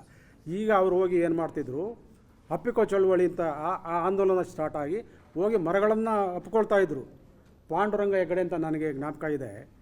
ಯಾಕೆಂದರೆ ನಾನು ಕುವೆಂಪು ವಿಶ್ವವಿದ್ಯಾಲಯದಲ್ಲಿ ಇದ್ದಾಗ ಅವರ ಸಂಪರ್ಕದಲ್ಲಿದ್ದೆ ನಾನು. ಅವರು ವಿಶ್ವವಿದ್ಯಾಲಯಕ್ಕೆ ಬರ್ತಾಯಿದ್ರು. ಆ ಅಪ್ಪಿಕೋ ಚಳವಳಿಯನ್ನು ಅವರು ಮಾಡಿ ಭಾಳ ಸಕ್ಸಸ್ಫುಲ್ಲು ಆದರು ಕೂಡ ಅವರು, ಏನೋ ಮರಗಳ ಸಂರಕ್ಷಣೆಯಲ್ಲಿ. ಅದೇ ರೀತಿ ಇತ್ತೀಚಿನ ದಿನಗಳಲ್ಲಿ ನಿಮಗೆ ಗೊತ್ತಿರಬೇಕು, ಒಬ್ಬ ಸಾಮಾನ್ಯ ವ್ಯಕ್ತಿ ಗಂಗಾ ನದಿಯನ್ನು ಉಳಿಸಬೇಕು ಅಂತ ಹೋರಾಟ ಮಾಡ್ತಾರೆ. ಗಂಗಾ ನದಿ ಭಾಳ ಕಲುಷಿತಗೊಳ್ತಾ ಇದೆ. ಗಂಗಾ ನದಿ ಸುತ್ತಮುತ್ತ ಇರತಕ್ಕಂಥ ಇಂಡಸ್ಟ್ರಿಗಳಿಂದ ಬರ್ತಕ್ಕಂಥ ಕೈಗಾರಿಕೆಗಳಿಂದ ಬರ್ತಕ್ಕಂಥ ಕೊಳೆಯನ್ನು ನೀವು ನಿಲ್ಲಿಸಬೇಕು. ಅದಕ್ಕಾಗಿ ಒಂದು ಸರ್ಕಾರದ ಮಟ್ಟದಲ್ಲೇ ದೊಡ್ಡ ಹೋರಾಟವನ್ನು ಮಾಡ್ತಾರೆ ಅವರು. ಅದಕ್ಕಾಗಿ ಒಂದು ಗಂಗಾ ಆ್ಯಕ್ಷನ್ ಪ್ಲ್ಯಾನ್ ಅಂತ ಒಂದು ಸಾವಿರಾರು ಕೋಟಿ ಖರ್ಚಿನ ಒಂದು ಗಂಗಾ ಆ್ಯಕ್ಷನ್ ಪ್ಲ್ಯಾನ್ ಅಂತ ಸ್ಟಾರ್ಟ್ ಮಾಡ್ತಾರೆ. ಕೋಟಿಗಟ್ಟಲೆ ಹಣ ಖರ್ಚು ಮಾಡಿದ್ರೂ ಕೂಡ ಇವತ್ತು ಗಂಗಾ ನದಿಯನ್ನು ಅವರು ಸುರಕ್ಷಿತವಾಗಿ ಇಡಲಿಕ್ಕೆ ಸಾಧ್ಯ ಆಗಿಲ್ಲ. ಹೀಗೇ ಹಿಮಾಲಯನ್ ರೇಂಜ್ ಆಫ್ ಫಾರೆಸ್ಟನ್ನು ಕೂಡ ಉಳಿಸ್ಬೇಕು, ಅಲ್ಲಿ ನಡೀತಕ್ಕಂಥ ಅನಾಹುತಗಳನ್ನು ತಪ್ಪಿಸ್ಬೇಕು ಅಂತ ಒಬ್ಬ ವಾಂಗ್ಟುಕ್ ಅಂತ ಒಬ್ಬ ಸಾಮಾನ್ಯ ಮನುಷ್ಯ ಅಲ್ಲಿ ಅವನು ಗಲಾಟೆ ಮಾಡ್ತಾನೆ. ಸೋನಮ್ ವಾಂಗ್ಟುಕ್ ಅಂತ ಅವನು ಗಲಾಟೆ ಮಾಡ್ತಾನೆ. ಗಲಾಟೆ ಮಾಡಿದರೆ ಅವನಿಗೆ ಪರಿಸ್ಥಿತಿ ಏನಾಗುತ್ತೆ, ಅವನ್ನ ತೆಗೆದುಕೊಂಡೋಗಿ ಜೈಲಿಗೆ ಹಾಕ್ತಾರೆ. ಇದು ನಮ್ಮ ಪರಿಸ್ಥಿತಿ. ಹಾಗೆ ನಾವು ನರ್ಮದಾ ಉಳಿಸಿ ಅಂತ ಮೇಧಾ ಪಾಟ್ಕರ್ ಅವರು ಕೂಡ ಇಂತಹ ಒಂದು ಆಂದೋಲನದಲ್ಲಿ ಕೈ ಜೋಡಿಸ್ತಾರೆ. ಹಾಗೆ ನಮ್ಮ ಕರ್ನಾಟಕಕ್ಕೆ ಬಂದರೆ ನಮಗೆ ಗೊತ್ತಿರೋ ಹಾಗೆ ಪರಿಸರ ಸಂರಕ್ಷಣೆಗಾಗಿ ಹೆಚ್ಚು ಕೆಲಸ ಮಾಡಿದರು. ಇತ್ತೀಚೆಗೆ ನಿಧನರಾದಂತಹ ಸಾಲುಮರದ ತಿಮ್ಮಕ್ಕನ ನಾವು ಜ್ಞಾಪಿಸ್ಕೋಬೇಕು. ಈ ಎಲ್ಲ ಮಹನೀಯರುಗಳು ಒಂದು ಪ್ರೇರಣೆ, ಏನು ಪರಿಸರವನ್ನು ಉಳಿಸಬೇಕು, ಪರಿಸರಕ್ಕಾಗಿ ತಮ್ಮ ಜೀವನವನ್ನೇ ಮುಡುಪಾಗಿಡಬೇಕು ಅನ್ನೋ ಒಂದು ಪ್ರೇರಣೆ ಇವರೆಲ್ಲ ಮಾಡಿ ಬಂದಿದ್ದರಿಂದ ಇವತ್ತು ನಾವು ಈ ಪರಿಸರ ಜಾಥಾಗಳನ್ನು ಯಶಸ್ವಿಯಾಗಿ ನಡೆಸಲಿಕ್ಕೆ ನಾವು ಆಗ್ತಾಯಿದೆ. ಇದು 3 ಪಾಯಿಂಟ್ಗಳಾಗುತ್ತದೆ. ಇನ್ನೂ ನಾವು ಹೆಚ್ಚು ಪರಿಸರಕ್ಕೆ ಸಂಬಂಧಪಟ್ಟಂಗೆ ಮಾತಾಡೋದು ಏನು ಅಂತಂತಂದರೆ ಲಾಸ್ ಆಫ್ ಡೈವರ್ಸಿಟಿ ಅಂತ ಮಾತಾಡ್ತೀವಿ ನಾವು. ಬಯೋಡೈವರ್ಸಿಟಿ, ಜೀವ ವೈವಿಧ್ಯತೆ ನಾಶವಾಗಿ ಹೋಗ್ತಾ ಇದೆ. ಏನಾಗ್ತಾ ಇದೆ ಜೀವ ವೈವಿಧ್ಯತೆಗೆ ಅಂತ ನಿಮಗೆ ಒಂದು ಸಣ್ಣ ಉದಾಹರಣೆಯನ್ನು ನಾನು ನಿಮಗೆ ತಿಳಿಸ್ತೇನೆ. ಈಗ ನಾನು ಕುವೆಂಪು ವಿಶ್ವವಿದ್ಯಾನಿಲಯಕ್ಕೆ ಪ್ರಾಧ್ಯಾಪಕನಾಗಿ ಹೋದಾಗ ಆ ವಿಶ್ವವಿದ್ಯಾಲಯ ಇರೋದು ಕಾಡಿನೊಳಗಡೆ, ನಿಮಗೆ ಗೊತ್ತಿರಬೇಕು. It is foot hills of western ghat region. ಆ ಲಕ್ಕೋಳಿ ಡ್ಯಾಮ್ ಹತ್ರ ಸುತ್ತಮುತ್ತನೇ ಕಾಡಿತ್ತು. ಅಲ್ಲಿ ಒಂದು ವಿಶಿಷ್ಟವಾದಂತಹ ಒಂದು ಸಸ್ಯ ಬೆಳೀತಾ ಇತ್ತು. ಬಹುಶಃ ಆ ಹೆಸರಿನಲ್ಲೇ ಅದರದ್ದು ಉಪಯುಕ್ತತೆ ಇದೆ. ಅದಕ್ಕೆ ಹೆಸರಿದ್ದದ್ದು ಹೋಲೊರೈನಾ ಆಂಟಿಡಿಸೆಂಟ್ರಿಕಾ ಅಂತ ಒಂದು ಆ ಪ್ಲ್ಯಾಂಟ್ ಹೆಸರು. ಹೋಲೊರೈನಾ ಆಂಟಿಡಿಸೆಂಟ್ರಿಕಾ. ಆ್ಯಂಟಿಡಿಸೆಂಟ್ರಿಕಾ ಅಂದರೆ ನಿಮಗೆ ಗೊತ್ತಾಗ್ಬೋದು. ಈಗ ಡಿಸೆಂಟ್ರಿಯನ್ನು ತಡೆಗಟ್ಟುವಂಥದ್ದು ಆ್ಯಂಟಿಡಿಸೆಂಟ್ರಿಕಾ. ಈಗ ಆಂಟಿಬಯೋಟಿಕ್ ತೊಗೊಳ್ತೀರಲ್ಲ ಆ ಥರ ಹೋಲೊರೈನಾ ಆಂಟಿಡಿಸೆಂಟ್ರಿಕಾ ಅಂತ. ಅದು ಅಪೋಸೈನೇಸಿ ಎಂಬ ಕುಟುಂಬಕ್ಕೆ ಸೇರುತ್ತೆ. ನಮ್ಮ ಬಾಟ್ನಿಯವರಿಗೆ ಗೊತ್ತಿರುತ್ತೆ, ನಮ್ಮ ನಿರಂಜನ್ ರಾಜ್ ಅವರಿಗೆ ಗೊತ್ತಾಗುತ್ತೆ, ಯಾಕೆಂದರೆ ಅವರು ಬಾಟ್ನಿ ಪ್ರೊಫೆಸರು. ಆಗ ಅಪೋಸೈನೇಸಿ ಅಂತಂದರೆ ಈ ಕಣಿಗಲ ಹೂವಿದೆಯಲ್ಲ, ಕಣಿಗಲ ಹೂವು ಗೊತ್ತಲ್ಲ ನಿಮಗೆ, ಕಣಿಗಲ ಹೂವಿನ ಜಾತಿಗೆ ಸೇರಿದಂಥದ್ದು ಅದು. ಇದು ಆ್ಯಂಟಿಡಿಸೆಂಟ್ರಿಕಾ ಅನ್ನೋ ಪ್ಲ್ಯಾಂಟು ಯಥೇಚ್ಛವಾಗಿ ಕುವೆಂಪು ವಿಶ್ವವಿದ್ಯಾಲಯದ ಆವರಣದಲ್ಲಿ ಬೆಳೀತಾ ಇತ್ತು. ಅದರ ಪಕ್ಕದ ಕಾಡಿನಲ್ಲೂ ಕೂಡ ಯಥೇಚ್ಛವಾಗಿ ಬೆಳೀತಾ ಇತ್ತು. ನಾನು ನೋಡ್ತಾ ಇದ್ದೆ. ಇದು ಯಾವಾಗ ಇದರ ಮೆಡಿಸಿನಲ್ ವ್ಯಾಲ್ಯೂ, ಔಷಧಿಯ ಗುಣದ ಬಗ್ಗೆ ಮಾಹಿತಿ ಸಿಕ್ತೋ, ಆ್ಯಂಟಿಡಿಸೆಂಟ್ರಿಕಾ ಅಂತ. ಯಾಕೆಂದರೆ ನಾವು ಅಲ್ಲಿ ಆ ಲೋಕಲ್ ಆಗಿರ್ತಕ್ಕಂಥ ಕೆಲವು ಜನರು ಎಲ್ಲರ ಮನೆಯಲ್ಲಿ ಬೇದಿ ಅಥವಾ ಮಕ್ಕಳಿಗೇನಾದ್ರು ಇದಾದರೆ ಆ ಬೇರನ್ನು ತೇಯ್ದು ಅದರದ ರಸವನ್ನು ಕುಡಿಸ್ತಾ ಇದ್ರಂತೆ, ಬೇದಿ ಇಮಿಡಿಯೇಟ್ ನಿಂತೋಗ್ತಾ ಇತ್ತು. ಸೊ ಹಾಗಾಗಿ ಆ ಹೆಸರಿತ್ತು ಅದಕ್ಕೆ ಆ್ಯಂಟಿಡಿಸೆಂಟ್ರಿಕಾ ಅಂತ. ಇದರ ಉಪಯುಕ್ತೆಯನ್ನು ಕಂಡುಕೊಂಡಂಥ ಕೆಲ ಜನಗಳು ಏನು ಮಾಡಿದ್ರು, ಅದನ್ನು ಯಾವುದೋ ಒಂದು ಕಂಪ್ನಿಗೆ ಕದ್ದು ಎಕ್ಸ್ಟ್ರಾಕ್ಟ್ ಮಾಡಲಿಕ್ಕೆ ಕಳಿಸ್ಲಿಕ್ಕೆ ಶುರು ಮಾಡಿದ್ರು. ಯಾವುದೋ ಫಾರ್ಮಸ್ಯೂಟಿಕಲ್ ಕಂಪ್ನಿ ಇನ್ನು ಬಾಂಬೆ, ಅವರು ಅದರಿಂದ ಮಾತ್ರೆಗಳನ್ನು ತಯಾರು ಮಾಡೋದು. ಹೀಗೆ ಮಾಡ್ತಾ ಮಾಡ್ತಾ ಏನಾಯ್ತು, ಅದು ಇವಾಗ ಆ ಗಿಡವೇ ಇವತ್ತು ನಶಿಸಿ ಹೋಗಿದೆ ಪೂರ್ತಿ. ಇತ್ತೀಚೆಗೆ ನಾನು ಅಲ್ಲಿ ಆ ಜಾಗಕ್ಕೆ ಹೋಗಿದ್ದೆ. ಎಲ್ಲ ಗಿಡವನ್ನು ಕಿತ್ತು ಬುಡಮೇಲು ಮಾಡಿ ಅದರ ತೊಗಟೆಯನ್ನೆಲ್ಲ ತೆಗೆದು ರಾತ್ರೋರಾತ್ರಿ ಬಂಡ್ಲು ಮಾಡಿ ಬಾಂಬೆ ಕಳಿಸ್ತಕ್ಕಂಥ ಒಂದು ವ್ಯವಸ್ಥೆ ಉಂಟಾಗಿ ಇವತ್ತು ಆ ಮರ, ಆ ಗಿಡ ಹೇಳ ಹೆಸರಿಲ್ಲದೆ ಹೋಗ್ಬಿಟ್ಟಿದೆ. ಇದನ್ನು ನಾವು ಮತ್ತೆ ಹೇಗೆ ಬೆಳೆಸಬೇಕು ಅಂತ ಉಪಯುಕ್ತವಾದಂಥ ಸಸ್ಯವನ್ನು ಟಿಶ್ಯೂ ಕಲ್ಚರ್ ಮಾಡಿ ಬೆಳೆಸ್ಬೋದು ಅಂತ ಕೆಲವರು ಹೇಳ್ತಾರೆ. ಎಲ್ಲ ಸಸ್ಯಗಳು ಟಿಶ್ಯೂ ಕಲ್ಚರ್ ಮಾಡಿ ಬೆಳೆಸಲಿಕ್ಕೆ ಆಗೋದಿಲ್ಲ, ಕೆಲವರು ರೆಸ್ಪಾಂಡ್ ಮಾಡೋದೇ ಇಲ್ಲ. ಉದಾಹರಣೆಗೆ ನಿಮ್ಮ ಈ ನಂಜನಗೂಡು ರಸಬಾಳೆ ಇದೆಯಲ್ಲ, ಇದನ್ನು ಟಿಶ್ಯೂ ಕಲ್ಚರ್ ಮಾಡಿ ಪ್ರಾಪಗೇಟ್ ಮಾಡೋಕ್ಕಾಗಿಲ್ಲ. ಅದಕ್ಕೆ ಒಂದು ದೊಡ್ಡ ಪ್ರಾಜೆಕ್ಟ್ ಬಂದಿತ್ತು ನಮ್ಮಲ್ಲೇ. ಇಲ್ಲಿ ಅಪ್ಲೈಡ್ ಬಾಟ್ನಿಗೆ ಒಂದು 5 ಕೋಟಿಯಷ್ಟು ಹಣದ ಒಂದು ದೊಡ್ಡ ಪ್ರಾಜೆಕ್ಟೇ ಬಂತು, ಟಿಶ್ಯೂ ಕಲ್ಚರ್ ಮಾಡಿ ಪ್ರಾಪಗೇಟ್ ಮಾಡಬೇಕು ಅಂತ. ಅದು ಸಾಧ್ಯ ಆಗಲಿಲ್ಲ. ಅದು ಕೆಲವು ಸಸ್ಯಗಳು ರೆಸ್ಪಾಂಡ್ ಆಗ್ತವೆ ಟಿಶ್ಯೂ ಕಲ್ಚರ್ಗೆ, ಇನ್ನು ಕೆಲವು ರೆಸ್ಪಾಂಡ್ ಆಗಲ್ಲ. ಹಾಗಾಗಿ ಆ ಸಸ್ಯ ನಾಶವಾಗಿ ಹೋಗಿಬಿಡುತ್ತೆ. ಮತ್ತು ಅದು ಮುಂದೆ ಯಾವ ಕಾರಣಕ್ಕೂ ಅದನ್ನು ನಾವು ಉತ್ಪಾದನೆ ಮಾಡೋಕ್ಕಾಗಲ್ಲ. Artificially we cannot synthesise any plant. So this is the state of affair. That is why ನಾವು ಪರಿಸರವನ್ನು ಉಳಿಸ್ಬೇಕು ಅಂತಂತಂದರೆ ಪ್ರತಿಯೊಂದು ಸಸ್ಯದ ಅದರ ಗುಣಲಕ್ಷಣಗಳನ್ನು ಅಧ್ಯಯನ ಮಾಡ್ಕೊಂಡಿರಬೇಕು. ಅದು ಗೊತ್ತಿರಬೇಕು ನಿಮಗೆ. ಬರೀ ಉಳಿಸ್ತೀವಿ ಅಂತಂದರೆ ಬರೀ ನೆಟ್ಬಿಟ್ಟು 2 ಫೋಟೋ ತಗೊಂಡ್ರೆ ಪರಿಸರ ಉಳಿಸೋದಲ್ಲ. ಅದರ ಬಗ್ಗೆ ಅಧ್ಯಯನವೂ ಕೂಡ ಆಗಿರಬೇಕು.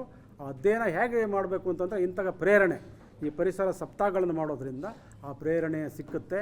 ಹಾಗಾಗಿ ಅಧ್ಯಯನವನ್ನು ನಾವು ಮುಂದೆ ಮಾಡ್ಬೋದು. ಈಗ ಜೀವ ವೈವಿಧ್ಯತೆ ಲಾಸ್ ಆಗ್ತಾ ಇದೆ ಅಂತ ನಾವು ಕರಿತಾ ಇದ್ದೀವಿ. ಹೇಗೆ ಲಾಸ್ ಆಗ್ತಾ ಇದೆ, ಅದು ಏನು ಕಾರಣ?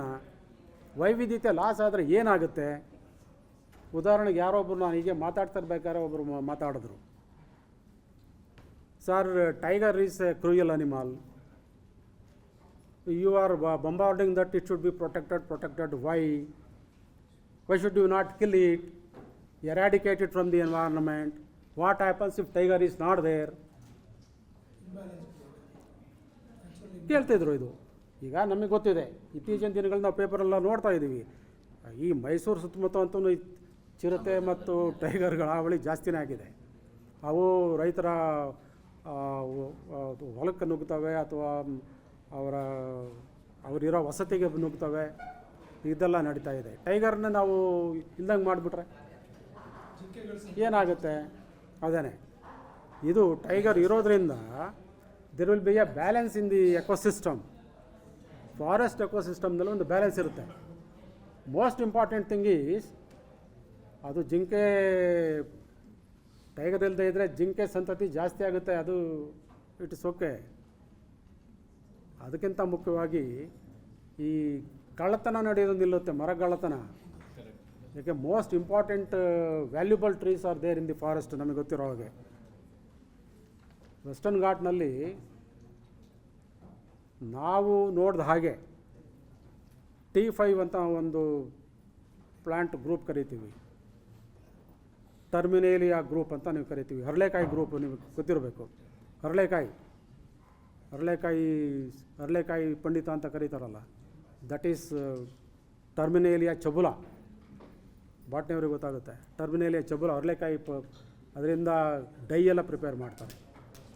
ಈ ಗ್ರೂಪಿಗೆ ಸೇರಿದಂಥ 5 ಇಂಪಾರ್ಟೆಂಟ್ ಸಸ್ಯಗಳಿದ್ದು, ಟರ್ಮಿನೇಲಿಯಾ ಚಬುಲ, ಟರ್ಮಿನೇಲಿಯಾ ಟೊಮೆಂಟೋಸಾ, ಟರ್ಮಿನೇಲಿಯಾ ಅರ್ಜುನ, ಟರ್ಮಿನೇಲಿಯಾ ಪ್ಯಾನಿಕ್ಯುಲೇಟಾ, ಟರ್ಮಿನೇಲಿಯಾ ಬೆಳ್ಳಾರಿಕಾ ಅಂತ. ಇವೆಲ್ಲ 3 timber yielding and very useful plants and also medicinally very useful. ಬಿಳಿ ಮತ್ತಿ, ಕರಿಮತ್ತಿ, ಈ ಥರದ ಮರಗಳೆಲ್ಲ ಟಿಂಬರ್ ಯೀಲ್ಡಿಂಗ್, ಎಲ್ಲ ದೊಡ್ಡ ದೊಡ್ಡ ಮರಗಳು. ಇವತ್ತು ವೆಸ್ಟರ್ನ್ ಘಾಟ್ಗೆ ನೀವು ಹೋಗಿ ಈ 5 ಗಿಡಗಳು, ಬೆಂತಮನ್ ಡುಕ್ಕರ್ ಅಂತ ಒಬ್ಬ ಸೈಂಟಿಸ್ಟ್ ಇದ್ದ, ಇವನು ಲಿಸ್ಟ್ ಮಾಡಿದ್ದ. ಈ ಆ ಗಿಡಗಳೇ ಇಲ್ಲ, ಎಲ್ಲಿ ಹುಡುಕಿದ್ರು ಆ ಗಿಡಗಳೇ ಸಿಗ್ತಾ ಇಲ್ಲ. ಆ ಇಂಪಾರ್ಟೆಂಟ್ ಟಿಂಬರ್ ಯೀಲ್ಡಿಂಗ್ ಮರಗಳನ್ನೆಲ್ಲ ಕಟ್ ಮಾಡಿ ಎಲ್ಲ ಹೋಗ್ಬಿಟ್ಟಿದ್ದಾರೆ, ಎತ್ಕೊಂಡು ಹೋಗಿದ್ದಾರೆ. ಕಳ್ಳ ಸಾಗಾಣಿಕೆ ಎಲ್ಲ ಆಗೋಗಿದೆ. ಹಾಗಾಗಿ ಈ ಮರಗಳನ್ನು ಉಳಿಸ್ತಾ ಇದ್ದರೆ ಫಾರೆಸ್ಟ್ ಎಲ್ಲಿರುತ್ತೆ? ಈ ವೆಸ್ಟರ್ನ್ ಘಾಟಲ್ಲಿ ನೀವು ಅಂದ್ಕೊಂಡಿರ್ಬೇಕು. ಈಗ ವೆಸ್ಟರ್ನ್ ಘಾಟ್ ನೋಡಿದ ಕೂಡಲೇ ಏನು ನಿತ್ಯ ಹರಿದ್ವರ್ಣ ಕಾಡಿದೆ, ಇಲ್ಲಿ ದಟ್ಟವಾದ ಅರಣ್ಯ ಇದೆ ಅಂತ ನೀವು ಅಂದ್ಕೊಂಡಿದ್ದೀರಾ. ಅಲ್ಲಿ ವೆಸ್ಟರ್ನ್ ಘಾಟಲ್ಲಿ ಬರೀ ರಸ್ತೆ ಪಕ್ಕದಲ್ಲಿ ಮಾತ್ರ ಮರಗಳಿದೆ. ನೀವು ಸ್ವಲ್ಪ ಒಳಗಡೆ ಹೋಗಿ you find only arecanut plantation or paddy cultivation. ಈ ಥರ ನಿಮಗೆ ಕಾಡೇ ಇಲ್ಲ ಅಲ್ಲಿ. ಇವಾಗ ನೀವು ಅಂದ್ಕೊಂಡಂಗೆ ಆ ದಟ್ಟ ಅರಣ್ಯ ಇಲ್ಲವೇ ಇಲ್ಲ ಈಗ ವೆಸ್ಟರ್ನ್ ಘಾಟಲ್ಲಿ. ರಸ್ತೆ ಪಕ್ಕದಲ್ಲಿ ಮಾತ್ರ ಗಿಡಗಳು ನೋಡಿರ್ಬೇಕು ನೀವು. ಒಂದಷ್ಟು ಟೆಕ್ಟೋನೋ ಗ್ರ್ಯಾಂಡಿಸ್ ಅಂತ ಇರುತ್ತೆ, ಯಾವುದು ತೇಗದ ಮರ ಅಥವಾ ಅಕೇಶಿಯಾ ಮರಗಳಿರ್ತವೆ ಹೊರತು if you go interior you don't find any thick forest at all. ಎಲ್ಲ ಬಯಲಾಗಿ ಹೋಗ್ಬಿಟ್ಟಿದೆ. ಈ ಪರಿಸ್ಥಿತಿ ಬಂದಿದೆ. ಅದಕ್ಕಾಗೇ ನಮ್ಮ ಕಸ್ತೂರಿ ರಂಗನ್ ವರದಿ ಇಂಪ್ಲಿಮೆಂಟ್ ಮಾಡೋಕ್ಕೆ ಹೇಳಿದ್ದವರು, ಈ ಫಾರೆಸ್ಟ್ ಫ್ರಿಂಜಲ್ಲಿರ್ತಕ್ಕಂಥ ಜನಗಳನ್ನು ನೀವು ಬೇರೆ ಕಡೆ ಶಿಫ್ಟ್ ಮಾಡಿ ಫಾರೆಸ್ಟನ್ನು ಉಳಿಸ್ಬೇಕು ಅಂತ. ಅದು ರಾಜಕೀಯ ಬಣ್ಣವನ್ನು ಪಡ್ಕೊಂಡು ಇವಾಗ ಅವ್ರನ್ನ ಒಕ್ಕಲೆಬ್ಬಿಸ್ತಾರೆ. ಹಾಗಾಗಿ ಕಸ್ತೂರಿ ರಂಗನ್ ರಿಪೋರ್ಟೇ ಬೇಡ ಅನ್ನೋ ಥರದಲ್ಲಿ ಪರಿಸ್ಥಿತಿ ಉಂಟಾಗಿದೆ. ಈಗ ಈ 5 ಮುಖ್ಯ ಕಾರಣಗಳಿದೆ. ಯಾವುದು ಈ ಜೀವ ವೈವಿಧ್ಯತೆ ನಾಶ ಆಗಲಿಕ್ಕೆ 5 ಮುಖ್ಯ ಕಾರಣಗಳು ನಾವು ಹೇಳ್ತೀವಿ, ನಾವು ಗುರುತಿರ್ತಕ್ಕಂಥದ್ದು. ಅದಕ್ಕೆ ಹಿಪ್ಪೋ ಕಾನ್ಸೆಪ್ಟ್ ಅಂತ ನಾವು ಕರಿತೀವಿ. ಹಿಪ್ಪೋ ಕಾನ್ಸೆಪ್ಟ್ ಅಂತಂದರೆ ಹ್ಯಾಬಿಟ್ಯಾಟ್ ಡಿಸ್ಟ್ರಕ್ಷನ್. ಏನು ಆ ವಾಸಸ್ಥಾನವನ್ನೆಲ್ಲ ಹಾಳು ಮಾಡ್ತಕ್ಕಂಥದ್ದು. ಹೇಗೆ ವಾಸಸ್ಥಾನ ಹಾಳಾಗುತ್ತೆ? ರಸ್ತೆ ಮಾಡೋದ್ರಿಂದ, ಮೈನಿಂಗ್ ಮಾಡೋದ್ರಿಂದ, ಅಥವಾ ವಸತಿ ಸಮುಚ್ಚಯಗಳನ್ನ ಕಾಡಿನಲ್ಲಿ ಕಟ್ಟುವಂಥದ್ದು. ಈಗೇನು ಮಾಡ್ತಾ ಇದ್ದಾರೆ, ಎಕೋ ಟೂರಿಸಮ್ ಅಂತ ಒಂದು ಕಾನ್ಸೆಪ್ಟ್ ಡೆವಲಪ್ ಮಾಡಿ ಅಲ್ಲಿ ರೆಸಾರ್ಟ್ಗಳನ್ನ ಮಾಡೋವಂಥದ್ದು. ಆ ರೆಸಾರ್ಟ್ ಮಾಡಬೇಕಾದ್ರೆ ಅಲ್ಲಿ ಇರತಕ್ಕಂಥ ಫಾರೆಸ್ಟ್ ಏರಿಯಾನ ಕ್ಲಿಯರ್ ಮಾಡೋ ಅಂತಕ್ಕಂಥದ್ದು. ಆ ಫಾರೆಸ್ಟ್ ಏರಿಯಾ ಕ್ಲಿಯರ್ ಮಾಡಬೇಕು ಅಂತಂದರೆ ಅಲ್ಲಿ ವಸತಿ ಬೇಕು, ಅಲ್ಲಿ ಜನಗಳು ಬೇಕು. ಅವ್ರಿಗೆ ಅಲ್ಲಿ ಆ ಜನವಸತಿಗೆ ಜಾಗ ಕ್ಲಿಯರ್ ಮಾಡೋವಂಥದ್ದು, ರಸ್ತೆ ಮಾಡ್ಕೊಳ್ಳೋ ಅಂಥದ್ದು, ಸಾಗಾಣಿಕೆ ಮಾಡೋವಂಥದ್ದು. ಈಗೆಲ್ಲ ಮಾಡೋದ್ರಿಂದ ಈ ಪರಿಸರ ವೆಸ್ಟರ್ನ್ ಘಾಟು ಹಾಳಾಗೋಗ್ತಾ ಇದೆ. ನಾವು ಹಿಂದಿನಂತೆ ಇಲ್ಲ ವೆಸ್ಟರ್ನ್ ಘಾಟ್. ಇವಾಗ ವೆಸ್ಟರ್ನ್ ಘಾಟು ಅಷ್ಟೇ ಆಗಿರ್ಬೋದು, ಹಿಮಾಲಯನ್ ಹಿಲ್ ರೇಂಜೂ ಕೂಡ ಇದೇ ಪರಿಸ್ಥಿತಿ ಬಂದಿದೆ ಎಲ್ಲ ಕಡೆನೂ. ಇದು ಒಂದು ಹ್ಯಾಬಿಟ್ಯಾಟ್ ಡಿಸ್ಟ್ರಾಕ್ಷನ್ ಅಂತ ಒಂದು ಕರಿತೀವಿ ನಾವು. ಇನ್ನೊಂದು ಇನ್ವೇಷನ್ ಅಂತ. ಇನ್ವೇಷನ್ ಅಂತಂದರೆ ಬಹುಶಃ ಇದು ನಿಮಗೆ ಈ 3 ಎಕ್ಸಾಂಪಲ್ ನಿಮಗೆ ಕೊಟ್ಟರೆ ನಿಮಗೆ ಚೆನ್ನಾಗಿ ಅರ್ಥ ಆಗುತ್ತೆ. ಏನಂತಂದರೆ, ಹೊರಗಡೆಯಿಂದ ಕೆಲವು ಸಸ್ಯಗಳನ್ನ ತಂದು ನಾವು ನಮ್ಮ ಎನ್ವೈರ್ಮೆಂಟ್ನಲ್ಲಿ ಅವು ಬರ್ತಾವೆ. ನಾವು ತಂದು ಹಾಕಿರೋದಲ್ಲ, ಯಾವುದೋ ರೀತಿಯಲ್ಲಿ ಬರುತ್ತೆ. ಬಂದವು ಇಲ್ಲಿ ನಮ್ಮ ಲೋಕಲ್ ಪ್ಲಾಂಟ್ಸ್ಗಳನ್ನೆಲ್ಲ ಹಾಳು ಮಾಡಿಬಿಡುತ್ತೆ. ಉದಾಹರಣೆಗೆ ಪಾರ್ಥೇನಿಯಮ್, ಕಾಂಗ್ರೆಸ್ ಹುಲ್ ಅಂತ ಕರೀತಾರೆ. ಕಾಂಗ್ರೆಸ್ ಹುಲ್ ಅಂತ ಯಾಕೆ ಕರೀತಾರೆ ಅಂತಂದ್ರೆ, ಅದನ್ನು ಇದು PL 480 ಅಂತ ಒಂದು ಸ್ಕೀಮ್ ಬಂತು ಒಂದು ಕಾಲದಲ್ಲಿ.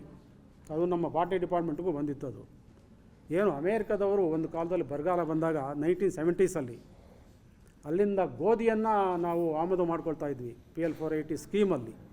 ಆ ಗೋಧಿ ಜೊತೆಯಲ್ಲಿ ಈ ಪಾರ್ಥೇನಿಯಮ್ಮು ನಮ್ಮ ದೇಶಕ್ಕೆ ಎಂಟ್ರಿ ಕೊಡ್ತು. It is an exotic plant, ಅಂದರೆ ಹೊರದೇಶದಿಂದ ಬಂದಂಥ ಪ್ಲ್ಯಾಂಟು. ಈ ಸಸ್ಯ ಏನಪ್ಪ ಇದರದ್ದು ಗುಣ ಅಂತಂದರೆ, ಅದು ಎಲ್ಲಿ ಬೆಳೆಯುತ್ತೋ ಬೇರೆ ಇನ್ನೇನು ಬೆಳೆಯಲ್ಲ ಅಲ್ಲಿ. It has got some antagonistic effect. ಆ ಸಸಿ ಬೆಳೆದ ಕೂಡಲೇ ಸುತ್ತ ಏನೂ ಬೆಳೆಯಲ್ಲ, ಬರೀ ಇದೇ ಫಾರೆಸ್ಟ್ ಥರ ಆಗೋಗ್ಬಿಡುತ್ತೆ. ಈಗ ನೋಡಿರ್ಬೇಕು ನೀವು ರಸ್ತೆ ಇಕ್ಕೆಲಗಳಲ್ಲಿ, ಕೆಲವು ಖಾಲಿ ಜಾಗಗಳಲ್ಲಿ ಪಾರ್ಥಿಯೇನಿಯಂ ಬೆಳೆದು ಬಿಟ್ಟರೆ ಬೇರೆ ಯಾವ ಗಿಡ ಮರನೂ ಬೆಳೆಯಲ್ಲ, ಬೇರೆ ಆ ಲೋಕಲ್ ಪ್ಲ್ಯಾಂಟ್ಸು ಯಾವುದೂ ಬೆಳೆಯಲ್ಲ. ಹಾಗಾಗಿ ಲೋಕಲ್ ಫ್ಲೋರಾ ಆ್ಯಂಡ್ ಫಾನ ನಾಶವಾಗಿ ಹೋಗುತ್ತೆ, ಅದೊಂದು ಗಿಡ ಮಾತ್ರ ಬೆಳ್ಕೊಳ್ಳುತ್ತೆ. ಇನ್ನೊಂದು ಇಂಪಾರ್ಟೆಂಟ್ ಪ್ಲಾಂಟ್ ಇದೆ, ಲಂಟಾನ, ಕೇಳಿರಬೇಕು. ಲಂಟಾನ ಕ್ಯಾಮರಾ ಅಂತೀವಿ ನಾವು ಅದನ್ನ, ಬಟಾನಿಕಲ್ ಟರ್ಮ್. ಅದು ವರ್ಬಿನೇಸಿ ಪ್ಲ್ಯಾಂಟ್ ಅಂತ ನಾವು ಹೇಳ್ತೇವೆ. ಈಗ ಯಾರಾದರೂ ಬಂಡೀಪುರ ವಿಸಿಟ್ ಮಾಡಿದರೆ, ಸ್ವಲ್ಪ ಇಂಟೀರಿಯರ್ ಹೋಗಿದ್ದರೆ ನೀವು ನೋಡಬೇಕು, ಅಲ್ಲಿ ಪೂರ್ತಿ ಲಂಟಾನನೇ, entire surface of the earth is covered by lantana.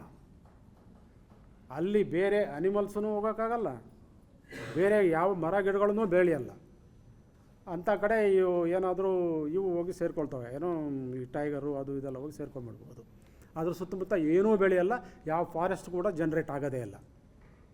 ಹಾಗೆ ವೆಸ್ಟರ್ನ್ ಘಾಟಲ್ಲಿ ಇನ್ನೊಂದು ಗಿಡ ಇದೆ, ಯುಪಟೋರಿಯಂ ಅಂತ, ಅದು ರಷ್ಯನ್ ಕಾಂಗ್ರೆಸ್ ಅಂತ ಕರೀತಾರೆ ಅದಕ್ಕೆ. ಅದು ಅಷ್ಟೇ ಫಾರೆಸ್ಟ್ ಥರ ಎಂಟೈರ್ ಏರಿಯಾನ ಕವರ್ ಮಾಡಿಬಿಡುತ್ತೆ. And it will never allow other plants to grow there. ಬೇರೆ ಗಿಡ ಮರಗಳು ಏನೂ ಬೆಳೆಯಲ್ಲ ಅಲ್ಲಿ. ಸೊ ಇವೆಲ್ಲ 3 ಎಕ್ಸಾಟಿಕ್ ಪ್ಲ್ಯಾಂಟ್ಸ್ಗಳು ಬಂದು ಇದೊಂದು ಇನ್ವೇಷನ್ ಅಂತ ನಾವು ಕರಿತೇವೆ. ಇದು ಕೂಡ ಡೈವರ್ಸಿಟಿ ಲಾಸ್ ಆಗುತ್ತೆ, ಲೋಕಲ್ ಡೈವರ್ಸಿಟಿ ಹಾಳಾಗೋಗುತ್ತೆ. ಇನ್ನು ಪೊಲ್ಯೂಷನ್, ಕ್ಲೈಮೇಟ್ ಚೇಂಜ್ ಅಂತ ನಿಮಗೆಲ್ಲ ಮಾತಾಡ್ತಾನೇ ಇದ್ವಿ ನಾವು. ಎಲ್ಲೋ ದೇಶದಲ್ಲಿ, ಯಾವುದೋ ದೇಶದಲ್ಲಿ ಆದಂಥ ಪೊಲ್ಯೂಷನ್ನು ನಮ್ಮ ದೇಶಕ್ಕೂ ಬರುತ್ತೆ ಗಾಳಿ ಮುಖಾಂತರ. ಹಾಗಾಗಿ air pollution has no boundary. ನೀವು ಬೆಂಗಳೂರಲ್ಲಾದ ಏರ್ ಪೊಲ್ಯೂಷನ್ನು ಗಾಳಿ ಬೀಸಿದ್ರೆ ಇಲ್ಲಿಗೂ ಮೈಸೂರಿಗೂ ಬರ್ಬೋದು, ಮೈಸೂರಲ್ಲಾಗ್ತಕ್ಕಂಥ ಏರ್ ಪೊಲ್ಯೂಷನ್ನು ಬೆಂಗಳೂರಿಗೂ ಹೋಗ್ಬೋದು. ಹಾಗಾಗಿ ಹೊರದೇಶದ್ದು ಆದಂಥ ಪೊಲ್ಯೂಷನ್ನು ನಮ್ಮ ದೇಶಕ್ಕೂ ಎಂಟ್ರಿ ಆಗ್ಬೋದು. ಈಗಾಗಲೇ ಆ ಪರಿಸ್ಥಿತಿ ಬಂದಿದೆ ಈ ಕ್ಲೈಮೇಟ್ ಚೇಂಜ್ನಲ್ಲಿ. ಏನು ಸೈಬೀರಿಯನ್ ಏನು ಅಲ್ಲಿ ಕೋಲ್ಡ್ ವೇವ್ಸ್ ಕ್ರಿಯೇಟ್ ಆಗ್ತಾ ಇದೆ, Siberian cold waves that has crossed Himalaya and now entering into Delhi. This is due to climate change. So ಈ ಎಲ್ಲ ಆಸ್ಪೆಕ್ಟ್ಸ್ಗಳಿದೆ. ಸೊ ಇದೆಲ್ಲ ನಾವು ತಡೆಗಟ್ಟಬೇಕು ಅಂತಂದರೆ ಪರಿಸರದ ಬಗ್ಗೆ ನಮಗೆ ಆಳವಾದ ಅನುಭವ, ಅಧ್ಯಯನ ಆಗಬೇಕು. ಆ ಅಧ್ಯಯನ ಮಾಡಲಿಕ್ಕೆ ಇಂತಹ ಸಪ್ತಾಹಗಳು ಏನು ನೀವು ಮಾಡ್ಕೊಂಬರ್ತಾ ಇದ್ದೀರಾ, ಇವು ಭಾಳ ಸಹಕಾರಿ ಆಗ್ತವೆ. ಹೀಗೆ ಪರಿಸರವನ್ನು ಉಳಿಸಲೇಬೇಕಾಗಿದೆ ನಾವು. ಪರಿಸರ ಉಳಿಸ್ತಾ ಇದ್ದರೆ ಮುಂದಿನ ಪೀಳಿಗೆಗೆ ನಾವು ಏನನ್ನೂ ಕೊಡೋಕ್ಕಾಗೋದೇ ಇಲ್ಲ. ಏನೂ ನಮ್ಮ ಮಕ್ಕಳಿಗೆ, ಮೊಮ್ಮಕ್ಕಳಿಗೆ, ಮರಿಮಕ್ಕಳಿಗೆ, ಮುಂದಿನ ಜನಾಂಗಕ್ಕೆ ನಾವು ಕೆಟ್ಟದಾದಂಥ ಪರಿಸ್ಥಿತಿಯನ್ನು ಬಿಟ್ಟು ಹೋಗಬೇಕಾಗುತ್ತೆ. ಹಾಗಾಗಿ ಅವರು ಚೆನ್ನಾಗಿರಬೇಕು ಅಂತಂದರೆ ನಾವು ನಮ್ಮ ಪರಿಸರವನ್ನು ಉಳಿಸಬೇಕು, ಅದನ್ನು ಸುಸ್ಥಿರವಾಗಿ ಬೆಳೆಸಬೇಕು ಅನ್ನೋದು ಇವತ್ತಿನ ಏನು ಥೀಮ್ ಕೊಟ್ಕೊಂಡಿದ್ದೀರಿ. ಈಗ ಪ್ಲಾಸ್ಟಿಕ್ ಪೊಲ್ಯೂಷನು ಕೂಡ ಅದೇ ಥರ ಆಗಿದೆ. ಪ್ಲಾಸ್ಟಿಕ್ ಪೊಲ್ಯೂಷನ್ ಈ ವರ್ಷದ ಥೀಮ್, ಎನ್ವೈರಾನ್ಮೆಂಟಲ್ ಪ್ರೊಟೆಕ್ಷನ್ ಥೀಮ್ ಈ ವರ್ಷದ ಥೀಮ್. ಈ ಪ್ಲಾಸ್ಟಿಕ್ ಎಷ್ಟು ಹಾರಿಬಲ್ ಇದೆ ಅಂತಂದರೆ, ನೀವು ಹೇಳಿದ್ರಿ ಬ್ಯಾಗಿಗೋ ಇದೆಲ್ಲ ಇನ್ಎವಿಟಬಲ್. ಮನುಷ್ಯನ ಜೀವನದಲ್ಲಿ ಪ್ಲಾಸ್ಟಿಕ್ಕು ಈಗ ಆಸೆ ಹೋಗ್ಬಿಟ್ಟಿದೆ. ನೀವು ಪ್ಲಾಸ್ಟಿಕ್ ಇಲ್ಲದೆ ಜೀವನವೇ ಇಲ್ಲ ಈಗ. ಇವ್ರು ಹೇಳ್ದಂಗೆ ಹಾಲು ತರಕ್ಕೆ ಹೋದ್ರು ಅಲ್ಲಿ ಪ್ಲಾಸ್ಟಿಕ್ ಇರುತ್ತೆ, ಇನ್ನೊಂದು ತರಕಾರಿ ತರಕ್ಕೆ ಹೋದ್ರು ಅಲ್ಲಿ ಬ್ಯಾಗ್ ಬೇಕು. ಅವನು ಯಾರೋ ಇವನು ಪ್ಲಾಸ್ಟಿಕ್ ಕಂಡಿಡ್ದವನು, ಅವರು ಹೆನ್ರಿ ಲ್ಯಾಂಡ್ ಅಂತ ಒಬ್ಬ 1904ರಲ್ಲಿ ಕಂಡುಹಿಡಿತಾನೆ ಪ್ಲಾಸ್ಟಿಕ್. ಈ is the father of plastic ಅಂತ ಕರಿತೀವಿ, ಪ್ಲಾಸ್ಟಿಕ್ ಇಂಡಸ್ಟ್ರಿ. ಅವನು ಅಮೇರಿಕಾದವನು ಕಂಡುಹಿಡ್ದ. ಆ ಪ್ಲಾಸ್ಟಿಕ್ ಇವತ್ತು ಎಷ್ಟು ಮಾಲಿನ್ಯವನ್ನು ಉಂಟು ಮಾಡ್ತಾ ಇದೆ ಅಂತಂದರೆ you may not know. Micro plastics ಅಂತ, ನೀವೇನು ಪ್ಲಾಸ್ಟಿಕ್ ಯಾವುದೇ ಯೂಸ್ ಮಾಡಲಿ, anything is made up of small particles, ಹೌದಲ್ವಾ? ಈ ಮೈಕ್ರೋ ಪ್ಲಾಸ್ಟಿಕ್ಸ್ ಏನಂತ ಇದೆ, ಗಾಳಿಯಲ್ಲೆಲ್ಲ ಹರಡಿರುತ್ತೆ. In the form of particulate matter, ಸಣ್ಣ ಸಣ್ಣ ಪಾರ್ಟಿಕ್ಯುಲೇಟ್ ಮ್ಯಾಟ್ರ್, ಕಣ್ಣಿಗೆ ಕಾಣಲ್ಲ ಅದು.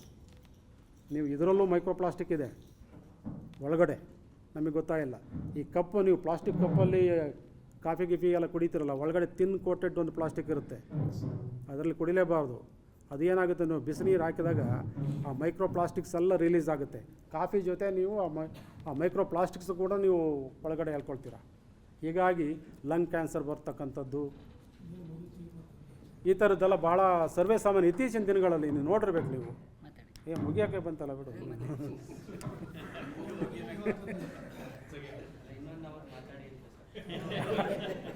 ನೀವು ಕೇಳಕ್ತಾ ಇರುತ್ತೆ. ನೀವು ಸೆಲೆಕ್ಟ್ ಮಾಡಿರ್ತಕ್ಕಂಥ ಟಾಪಿಕ್ ಏನಿದೆ, ಇದಕ್ಕೆ ಇದಕ್ಕೆ ನೀವು ಎಷ್ಟು ಗಂಟೆ ಕೊಟ್ಟರೂ ಸಾಕಾಗಲ್ಲ, ಅಷ್ಟೊಂದು ಮಾತಾಡ್ತಕ್ಕಂಥ ಅಂಶಗಳು ಇರುತ್ತೆ ಇದರಲ್ಲಿ. ಈಗ ಯಾಕೆಂದರೆ ಏರ್ ಪೊಲ್ಯೂಷನ್ನೇ ಒಂದಿನ ಮಾತಾಡ್ಬೋದು, ವಾಟರ್ ಪೊಲ್ಯೂಷನ್ನೇ ಒಂದಿನ ಮಾತಾಡ್ಬೋದು, ಸಾಯಿಲ್ಲು, ಪ್ಲಾಸ್ಟಿಕ್ ಪೊಲ್ಯೂಷನ್ನು, ಲಾಸ್ ಆಫ್ ಡೈವರ್ಸಿಟಿ, ಬೇಕಾಷ್ಟು ಮಾತಾಡ್ಬೋದು. ಇದನ್ನೆಲ್ಲ ಕ್ರೋಢೀಕರಿಸೋದು ಬಹುಶಃ ಇಂಥ ಒಂದು ಆಡಿಯನ್ಸ್ಗೆ ಇಷ್ಟು ಟೈಮ್ನಲ್ಲಿ it is very difficult to cover the whole thing. Hotch potch ನಿಮಗೆ ಹೇಳಬೇಕಾಗಿದೆ ಅಷ್ಟೇ ನಾನು ಇವಾಗ. ಯಾಕೆಂತಂದರೆ ಈ ಪರಿಸ್ಥಿತಿ ಹಿಂಗೆ ಇದೆ, ನೀವು ಹೆಚ್ಚು ಕೇಳಲಿಕ್ಕೆ ತಯಾರೂ ಇರೋಲ್ಲ. ಸ್ಟೂಡೆಂಟ್ಸ್ಗಾದರೆ ನಾವು ಹೊಡಿಬೋದು, ಏನು ಬೇಕಾದ್ರೂ ಹೇಳ್ಕೊಂಡು ಹೋಗ್ಬೋದು. But you are all learned, ನೀವೆಲ್ಲರೂ ನಿಮಗೆ ಗೊತ್ತಿದೆ ಪರಿಸ್ಥಿತಿ ಏನು ಅಂತ. ಹಾಗಾಗಿ ಹೆಚ್ಚು ನಾನು ಇನ್ನೂ ನಿಮಗೆ ತಾಳ್ಮೆಯನ್ನು ಪರೀಕ್ಷೆ ಮಾಡಲಿಕ್ಕೆ ನನಗೆ ಮನಸ್ಸಿಲ್ಲ. ಹಾಗಾಗಿ ಮುಂದೆ ಏನಾದರೂ ನಾವು ಪರಿಸರವನ್ನು ಉಳಿಸ್ಬೇಕು ಅಂತಂದರೆ ನಾವು ಇವತ್ತು ಒಂದು ಪಣವನ್ನು ತೊಡಲೇಬೇಕು. ನಮ್ಮ ಪರಿಸರವನ್ನು ನಾವು ರಕ್ಷಣೆ ಮಾಡಲೇಬೇಕು. ಪರಿಸರ ಚೆನ್ನಾಗಿದ್ದರೆ ಮಾತ್ರ ಮುಂದಿನ ಪೀಳಿಗೆ ಚೆನ್ನಾಗಿರುತ್ತೆ. ಇಲ್ಲ ಅಂತಂದರೆ ನಾವು ನಮ್ಮ ಪರಿಸರ ಹೇಗೆ ಇತ್ತು ಅಂತ ಬರೀ ಚಿತ್ರಗಳಲ್ಲಿ ತೋರಿಸ್ಬೇಕಾಗತ್ತೆ ಅಷ್ಟೇ. ಒಂದು ಎಕ್ಸಿಬಿಷನ್ಗೆ ಹೋಗಿದ್ದೆ ನಾನು ರೀಸೆಂಟಾಗಿ.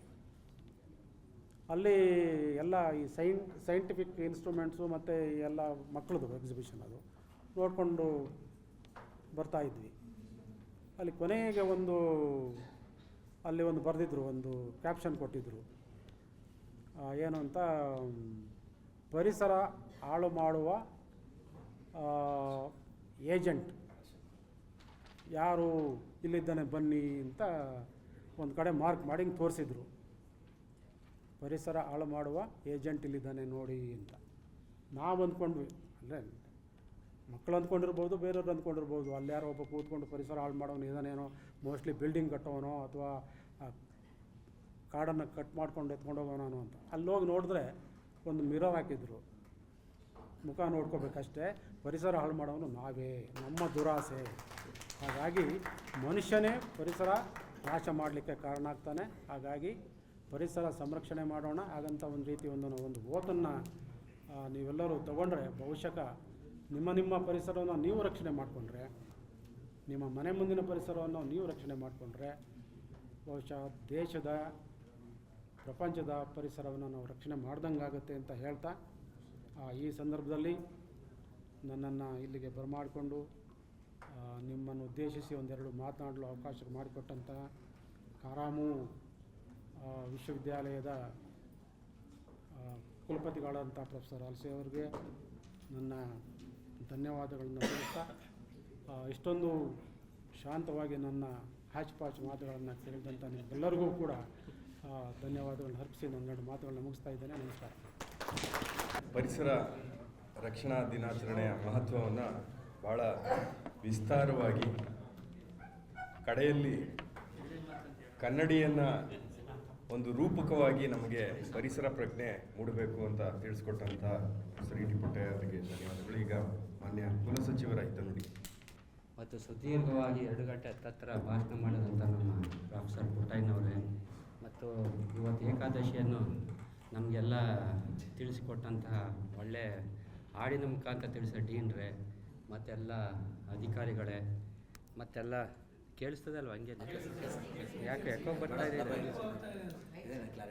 ಮತ್ತೆಲ್ಲ ನನ್ನ ಅಧ್ಯಾಪಕರ ಮಿತ್ರರೇ ಮತ್ತು ನನ್ನೆಲ್ಲ ಉದ್ಯೋಗಿ ಮಿತ್ರರೇ, ಇದೆಲ್ಲ ಕುಡಿದ್ರಿ, ಗಸಗಸೆ ಪಾಯಸ ತಿಂಡಿ ಎಲ್ಲ ತಿಂದಿದ್ದೀರಿ. ಎಷ್ಟೋ ಜನ ಮೊಬೈಲ್ ನೋಡ್ತಾ ಇದ್ರಿ. ಜಾಸ್ತಿ ಮಾತಾಡಬೇಡಿ ಅಂತ ನಮ್ಮ ನಿರಂಜನ್ ಸಾಹೇಬ್ರು ಹೇಳೋರು, 2 ನಿಮಿಷ ಅಂತ. ಇವತ್ತು ನಾವೆಲ್ಲ ಪರಿಸರ ದಿನ ಆಚರಣೆ ಮಾಡ್ತಾ ಇದ್ದೀವಿ. ಯಾಕೆ ಕಾರಣ ಅಂತ ಅಂದರೆ 1972-73 ಸ್ಟಾಕ್ಹೋಮ್ಸ್ ವಿಶ್ವಸಂಸ್ಥೆ ಒಂದು ಆರ್ಗನೈಸ್ ಮಾಡ್ತದೆ. ಯಾವುದು ಪರಿಸರದ ಎಂಥದ್ದು ವಿಶ್ವಸಂಸ್ಥೆಯ ಮೀಟಿಂಗ್. ಅದರಲ್ಲಿ 73 ಒಂದು ಅಜೆಂಡಾ ತಗೊಳ್ತಾರೆ, ಪರಿಸರ ದಿನ ಆಚರಣೆ ಮಾಡಬೇಕು. ಅದು ದೇಹವಾಕ್ಯ ಅಂದ್ರೆ ಹಸಿರೇ ಉಸಿರು ಅಂತ.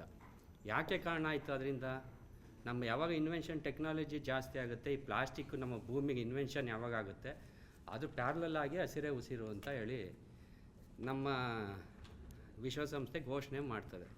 ಅದರ ನಂತರ ದೇಶಗಳು ತಮ್ಮದೇ ಆದಂತಹ ಕಾನೂನು ಮುಖಾಂತರ, ಅದು ಸಹ ನಮ್ಮ ಪುಟ್ಟಯ್ಯ ಸರ್ ಹೇಳಿದ್ರು, ಪೊಲ್ಯೂಷನ್ ಬೋರ್ಡು ಬೇರೆ ಆರ್ಗನೈಸೇಷನ್ ಮುಖಾಂತರ ಕಂಟ್ರೋಲ್ ಮಾಡೋಕ್ಕೆ ಶುರು ಮಾಡ್ತದೆ.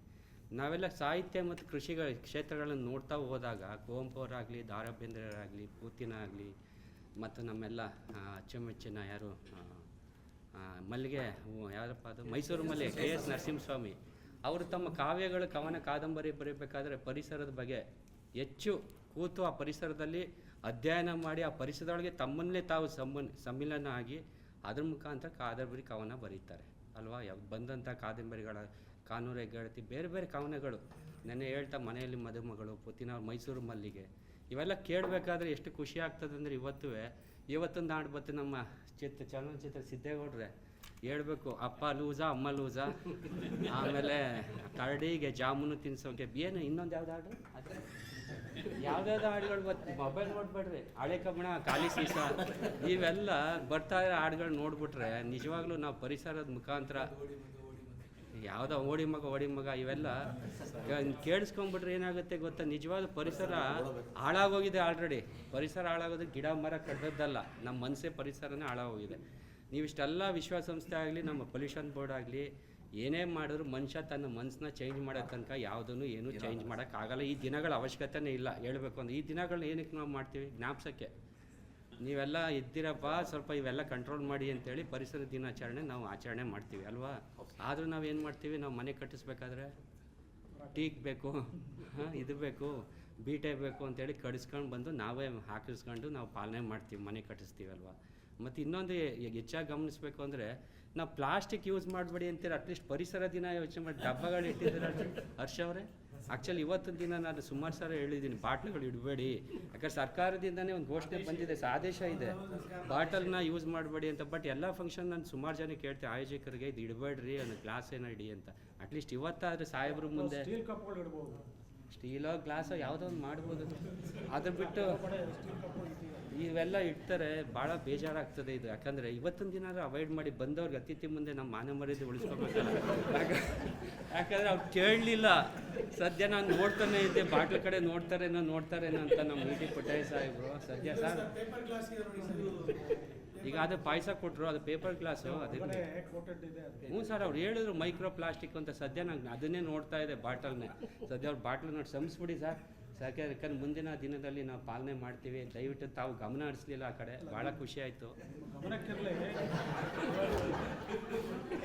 ಯೂನಿವರ್ಸಿಟಿನಲ್ಲಿ ಹ್ಞೂ ಸರ್ ಎಲ್ಲ ಡಿಪಾರ್ಟ್ಮೆಂಟ್ಗಳನ್ನೂ ಈ ಕಪ್ಪುಗಳು ಒಂದು ಇದನ್ನೇ ಮಾಡಿಬಿಟ್ಟಿದ್ದಾರೆ, ಒಂದು ಆಫೀಸ್ ಮಾಡಿದ್ದಾರೆ. ಅಲ್ಲಿಂದ ತಗೊಂಡ್ಬರ್ತಾರೆ ಡಿಪಾರ್ಟ್ಮೆಂಟ್ನವರು ಒಂದು ಇಂಡೆಂಟ್ ಕೊಡಬೇಕು. ಹೌದು, ಕೊಟ್ಟು ಕೂಡಲೇ ಸ್ಟೀಲ್ ಕಪ್ಗಳನ್ನ ಕೊಡ್ತಾರೆ ಅವರು. 100 ಅಥವಾ 150 ಎಷ್ಟು ಬೇಕೋ ಅಷ್ಟು. ಈ ಪ್ಲಾಸ್ಟಿಕ್ ಕಪ್ಗಳು ಇಲ್ಲ, ಈ ಥರದ್ದು ಇಲ್ಲ. ನನಗೆ ಮುಂದಿನ ದಿನಗಳಲ್ಲಿ ಇದೆಲ್ಲ ಸರಿಪಡಿಸ್ಕೊಳವ. ಹ್ಞೂ ಸರ್ ಮಾತಾಡಿ.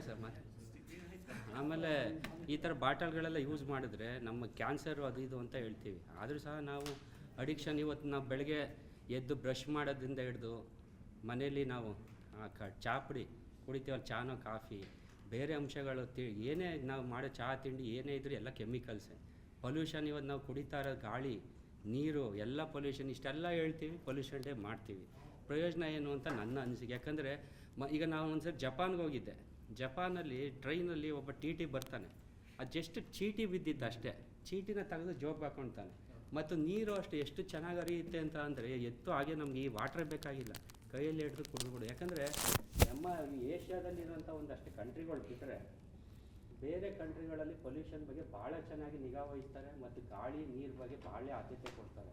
ನಮ್ಮ ಸರ್ ಹೇಳಿದ್ರು, ನಮ್ಮ ಮಾಜಿ VC ಅವರು, ಗಂಗಾ ಜಲ ಪೊಲ್ಯೂಷನ್ ಆಗೋಗಿದೆ ಅಂತ. ಇವತ್ತಿಂದಲ್ಲ, ಅನಾದಿ ಕಾಲದಿಂದ ನಮ್ಮ ಸಂಸ್ಕೃತಿಲಿ ನಡ್ಕೊಂಡ್ಬಂದಿರೋದು. ಅಲ್ಲಿ ಏನೇ ಮಾಡಿದ್ರು ಸಾವಿರಾರು ಕೋಟಿಗಳು ಖರ್ಚು ಮಾಡಿದ್ದಾರೆ, ಡ್ರೈನೇಜ್ ಸಿಸ್ಟಮ್ ತಂದಿದ್ದಾರೆ. ಆದರೂ ಸಹ ಮನುಷ್ಯ ಅದು ಸತ್ತ ಬಾಡಿ ಹಾಕ್ತಾನೆ, ಬಟ್ಟೆಗಳಾಗ್ತಾನೆ, ಕೆಂಡ ಹಾಕ್ತಾನೆ, ಬೆಂಕಿ ಹಾಕ್ತಾನೆ, ಇನ್ನೇನೋ ಮಾಡಿ ಅದು ಹೂವೆಲ್ಲ ಹಾಕ್ತಾನೆ. ಇದನ್ನೆಲ್ಲ ಯಾರು ಸರ್ಕಾರಕ್ಕೆ ಇಡಬೇಕಾ? ಸರ್ಕಾರ ಎಷ್ಟೊಂದು ವೇಸ್ಟ್ ಮ್ಯಾನೇಜ್ಮೆಂಟ್ ನಮ್ಮ ದೇಶದಲ್ಲಿ ದೊಡ್ಡ ಸವಾಲು. ಬೆಳಗ್ಗೆ ನಮ್ಮ ಮನೆ ಹತ್ರ ಕಸ ಎತ್ತಕ್ಕೆ ಬರ್ತಾರೆ, ಭಾಳ ಬೇಸರ ಆಗುತ್ತೆ ಮತ್ತು ಹೊಟ್ಟೆ ಉರಿತಾ. ಅವ್ರು ಇದನ್ನು ನೋಡಿದ್ರೆ ಅವ್ರ ಕೈಗೆ ಗ್ಲೌಸ್ ಇಲ್ಲ, ಏನಿಲ್ಲ. ಅವ್ರಿಗೆ ಬೇರೆ ಬೇರೆ ಕಾಯಿಲೆಗಳು ಬರ್ತವೆ, ಮಾರಣಾಂತಿಕ ಕಾಯಿಲೆಗಳು. ಸರ್ಕಾರ ಆ ಕಡೆ ಗಮನ ಹರಿಸ್ತಾ ಇಲ್ಲ ಪೌರ ಕಾರ್ಮಿಕರ ಬಗ್ಗೆ. ಅದು ಯಾಕಂದರೆ ಅದು ಪರಿಸರದಲ್ಲೇ ಬರೋವಂಥದ್ದು. ಎಲ್ಲ ಥರ ಕಸಗಳನ್ನ ನಾವು ಹಾಕ್ತೇವೆ, ಸೆಗ್ರಿಗೇಷನ್ ಮಾಡಿ ವೇಸ್ಟು ಡ್ರೈ ಅಂತ ಹೇಳ್ತೀವಿ. ಎಲ್ಲಿ ಮಾಡ್ತಾ ಇದ್ದೀವಿ? ದೊಡ್ಡ ವಾಕ್ಯಗಳು ಮಾತಾಡ್ತಾ ಇದೀವಲ್ವ. ಕಸದ ತೊಟ್ಟಿಗಳನ್ನ ಸರಿಗೆ ಮೇಂಟೈನ್ ಮಾಡೋದಿಲ್ಲ. ನೀರಿಗೆ, ಕುಡಿಯೋ ನೀರಿಗೆ ಡ್ರೈನೇಜ್ ಬಿಡ್ತಾ ಇದ್ದಾರೆ. ಸಮುದ್ರದೊಳಗಡೆ ಇವತ್ತು ನೀವು ಹೋದರೆ ಮೀನುಗಳು ಎಷ್ಟು ಸತ್ತು ಬರ್ತವೆ ಅಂದರೆ ಆಚೆಗೆ ಎಲ್ಲದರೊಳಗೆ ಪ್ಲಾಸ್ಟಿಕ್ ಅಂಶಗಳು ಮತ್ತು ಬೇರೆ ಬೇರೆ ಎಲ್ಲ ಬಾಟಲ್ಗಳು ಈ ಥರ ಎಲ್ಲ ನುಂಗ್ಕೊಂಡು ದೊಡ್ಡ ದೊಡ್ಡ ಮೀನುಗಳು ತಿಮಿಂಗಗಳು ಸತ್ತು ಇದರಲ್ಲಿ ಬರ್ತದೆ. ಒಂದು ಯಾವುದೋ ಮೊನ್ನೆ ಟಿ ವಿಲಿ ತೋರಿಸ್ತಾ ಇದ್ರು, ಶಾರ್ಕ್ ಸತ್ತು ಬಂದಿತ್ತು ಆಚೆಗೆ, ಅದು ತೆಗೆದಾಗ ಹೊಟ್ಟೆ ಕುಯ್ದಾಗ ರಾಶಿ ಪ್ಲಾಸ್ಟಿಕ್ ಅದ್ರ ಒಳಗಡೆ. ಮತ್ತು ಸ್ಮಶಾನದಲ್ಲಿ ಮನುಷ್ಯ ನೋಡಿದಾಗ ಮನುಷ್ಯ ಈಗ ಕೊಳಿತಾ ಇಲ್ಲ, ಯಾಕಂದರೆ ಎಲ್ಲ ಭೂಮಿ ಒಳಗಡೆ ಎಲ್ಲ ಪ್ಲಾಸ್ಟಿಕ್ ಅಂಶ. ಕಾನೂನು ತರ್ತಾ ಇದೀವಿ, ಕಾನೂನಲ್ಲಿ ಪ್ಲಾಸ್ಟಿಕ್ ಬ್ಯಾನ್ ಮಾಡಿ ಅಂತ ಇದೀವಿ, ಎಲ್ಲೂ ಸಹ ಕಾನೂನಾತ್ಮಕವಾಗಿ ಅಥವಾ ನ್ಯಾಯಯುತವಾಗಿ ಎಲ್ಲೂ ಕಲ್ತಾ ಇಲ್ಲ. ನಾವು ಏನು ಹೇಳೋದು ಅಂತಂದರೆ, ಮತ್ತು ಇನ್ನೊಂದು ಲಾಸ್ಟ್ ನನ್ನ ಅಂಶ ಏನು ಹೇಳೋದು, ಟೆಕ್ನಾಲಜಿ ಅಡ್ವಾನ್ಸ್ಮೆಂಟ್ ಆಗ್ತಾ ಇದೆ. ಟೆಕ್ನಾಲಜಿಯೊಂದಿಗೆ ನಮ್ಮ ಪರಿಸರ ಉಳಿಸೋ ಕಡೆಗೆ ಆದ್ಯತೆ ಕೊಡಬೇಕು. ಯಾಕಂದರೆ ನಾವೆಲ್ಲ 2G 4G 3G ಅಂತ ಮಾತಾಡ್ತಾ ಇದ್ವಿ, ಈಗ 6G 5G 6G ಕಡೆ ಹೋಗ್ತಾ ಇದ್ದೀವಿ. ಈಗ ನಾವು ಬೆಳಗ್ಗೆ ನಮಗೆಲ್ಲ ಯಾವ ಅಲಾರಾಮು ಬೇಕಾಗಿರಲಿಲ್ಲ, 5:30 6 ಗಂಟೆಗೆ ಗುಬ್ಬಚ್ಚಿಗಳು ಬಂದು ಎದ್ದೇಳಿಸ್ತಿತ್ತು, ನಾವು ಕಿಚಿ ಅಂತ. ಬೇರೆ ಬೇರೆ ಪಕ್ಷಿಗಳು ಕೂಗಾಡ್ತಿತ್ತು. ಏನು ಸರ್ ಅವೇ ಇಲ್ಲ, ಯಾಕಂದ್ರೆ ಟೆಕ್ನಾಲಜಿ ಕಡೆ ಓಡ್ತಾ ಇದೀವಿ ನಾವು. ಟೆಕ್ನಾಲಜಿ ಕಡೆ ಬೇಕು ನಮಗೆ. ಈಗೆಲ್ಲ ಡೇಟಾಗಳು ಬೇಕು ನಮ್ಗೆ, ಅದು ಬೇಕು. ಬೆಳಗ್ಗೆಯಿಂದ ಎದ್ದ ತಕ್ಷಣ ರಾತ್ರಿ ಮನೆಗೆ ಹೋಗಿ 12 ಗಂಟೆ ತನಕ ಮೊಬೈಲಲ್ಲೇ ಇರ್ತೀವಿ. ಈಗ ಬೇಸರ ಆಯಿತು ಭಾಷಣ ಅಂದರೆ ಮೊಬೈಲ್ ಇಟ್ಕೊಂಡು ಕೂತಿರ್ತೀವಿ. ಎಲ್ಲದಕ್ಕೂ ಮೊಬೈಲ್ ಬೇಕು ಈಗ 24/7. ಆದ್ದರಿಂದ ಟೆಕ್ನಾಲಜಿ ಜೊತೆಗೆ ನಮ್ಮ ಪರಿಸರ ಮತ್ತು ನಮ್ಮ ಆರೋಗ್ಯದ ಇತಿಮಿತಿಗಳನ್ನು ಸಹ ಗಮನದಲ್ಲಿ ಇಟ್ಕೊಂಡು ಈ ಆಚರಣೆ ಮುಖಾಂತರ ನಾವು ಕಲಿಬೇಕಾಗ್ತದೆ ಅಂತ ಹೇಳಿ ನನಗೆ ಅವಕಾಶ ಕೊಟ್ಟಂಥ ಮಾನ್ಯ ಕುಲಪತಿಗಳು ಮತ್ತೆಲ್ಲ ಸಹೋದ್ಯೋಗಿಗಳಿಗೆ ನನ್ನ ವಂದಿಸಿ ಮಾತು ಮುಗಿದು ಜೈ ಹಿಂದ್, ಜೈ ಕರ್ನಾಟಕ. ಮಾನ್ಯ ಕುಲಸಚಿವರಿಗೆ ಧನ್ಯವಾದ. ಇವತ್ತು ನಮ್ಮ ಕಾರ್ಯಕ್ರಮಕ್ಕೆ ಆಗಮಿಸಿ ಅತಿಥಿ ಭಾಷಣಗಳನ್ನು ನೆರವೇರಿಸಿಕೊಟ್ಟಂತಹ ಪ್ರೊಫೆಸರ್ ಇ ಟಿ ಪುಟ್ಟಯ್ಯ ಅವರಿಗೆ ಮಾನ್ಯ ಕುಲಸಚಿವರು ಹಾಗೂ ಕುಲಪತಿಗಳು ಗೌರವ ಕಾಣಿಕೆಗಳನ್ನು ನೀಡಬೇಕಾಗಿ ಕೋರ್ತಾ ಇದ್ದೇವೆ.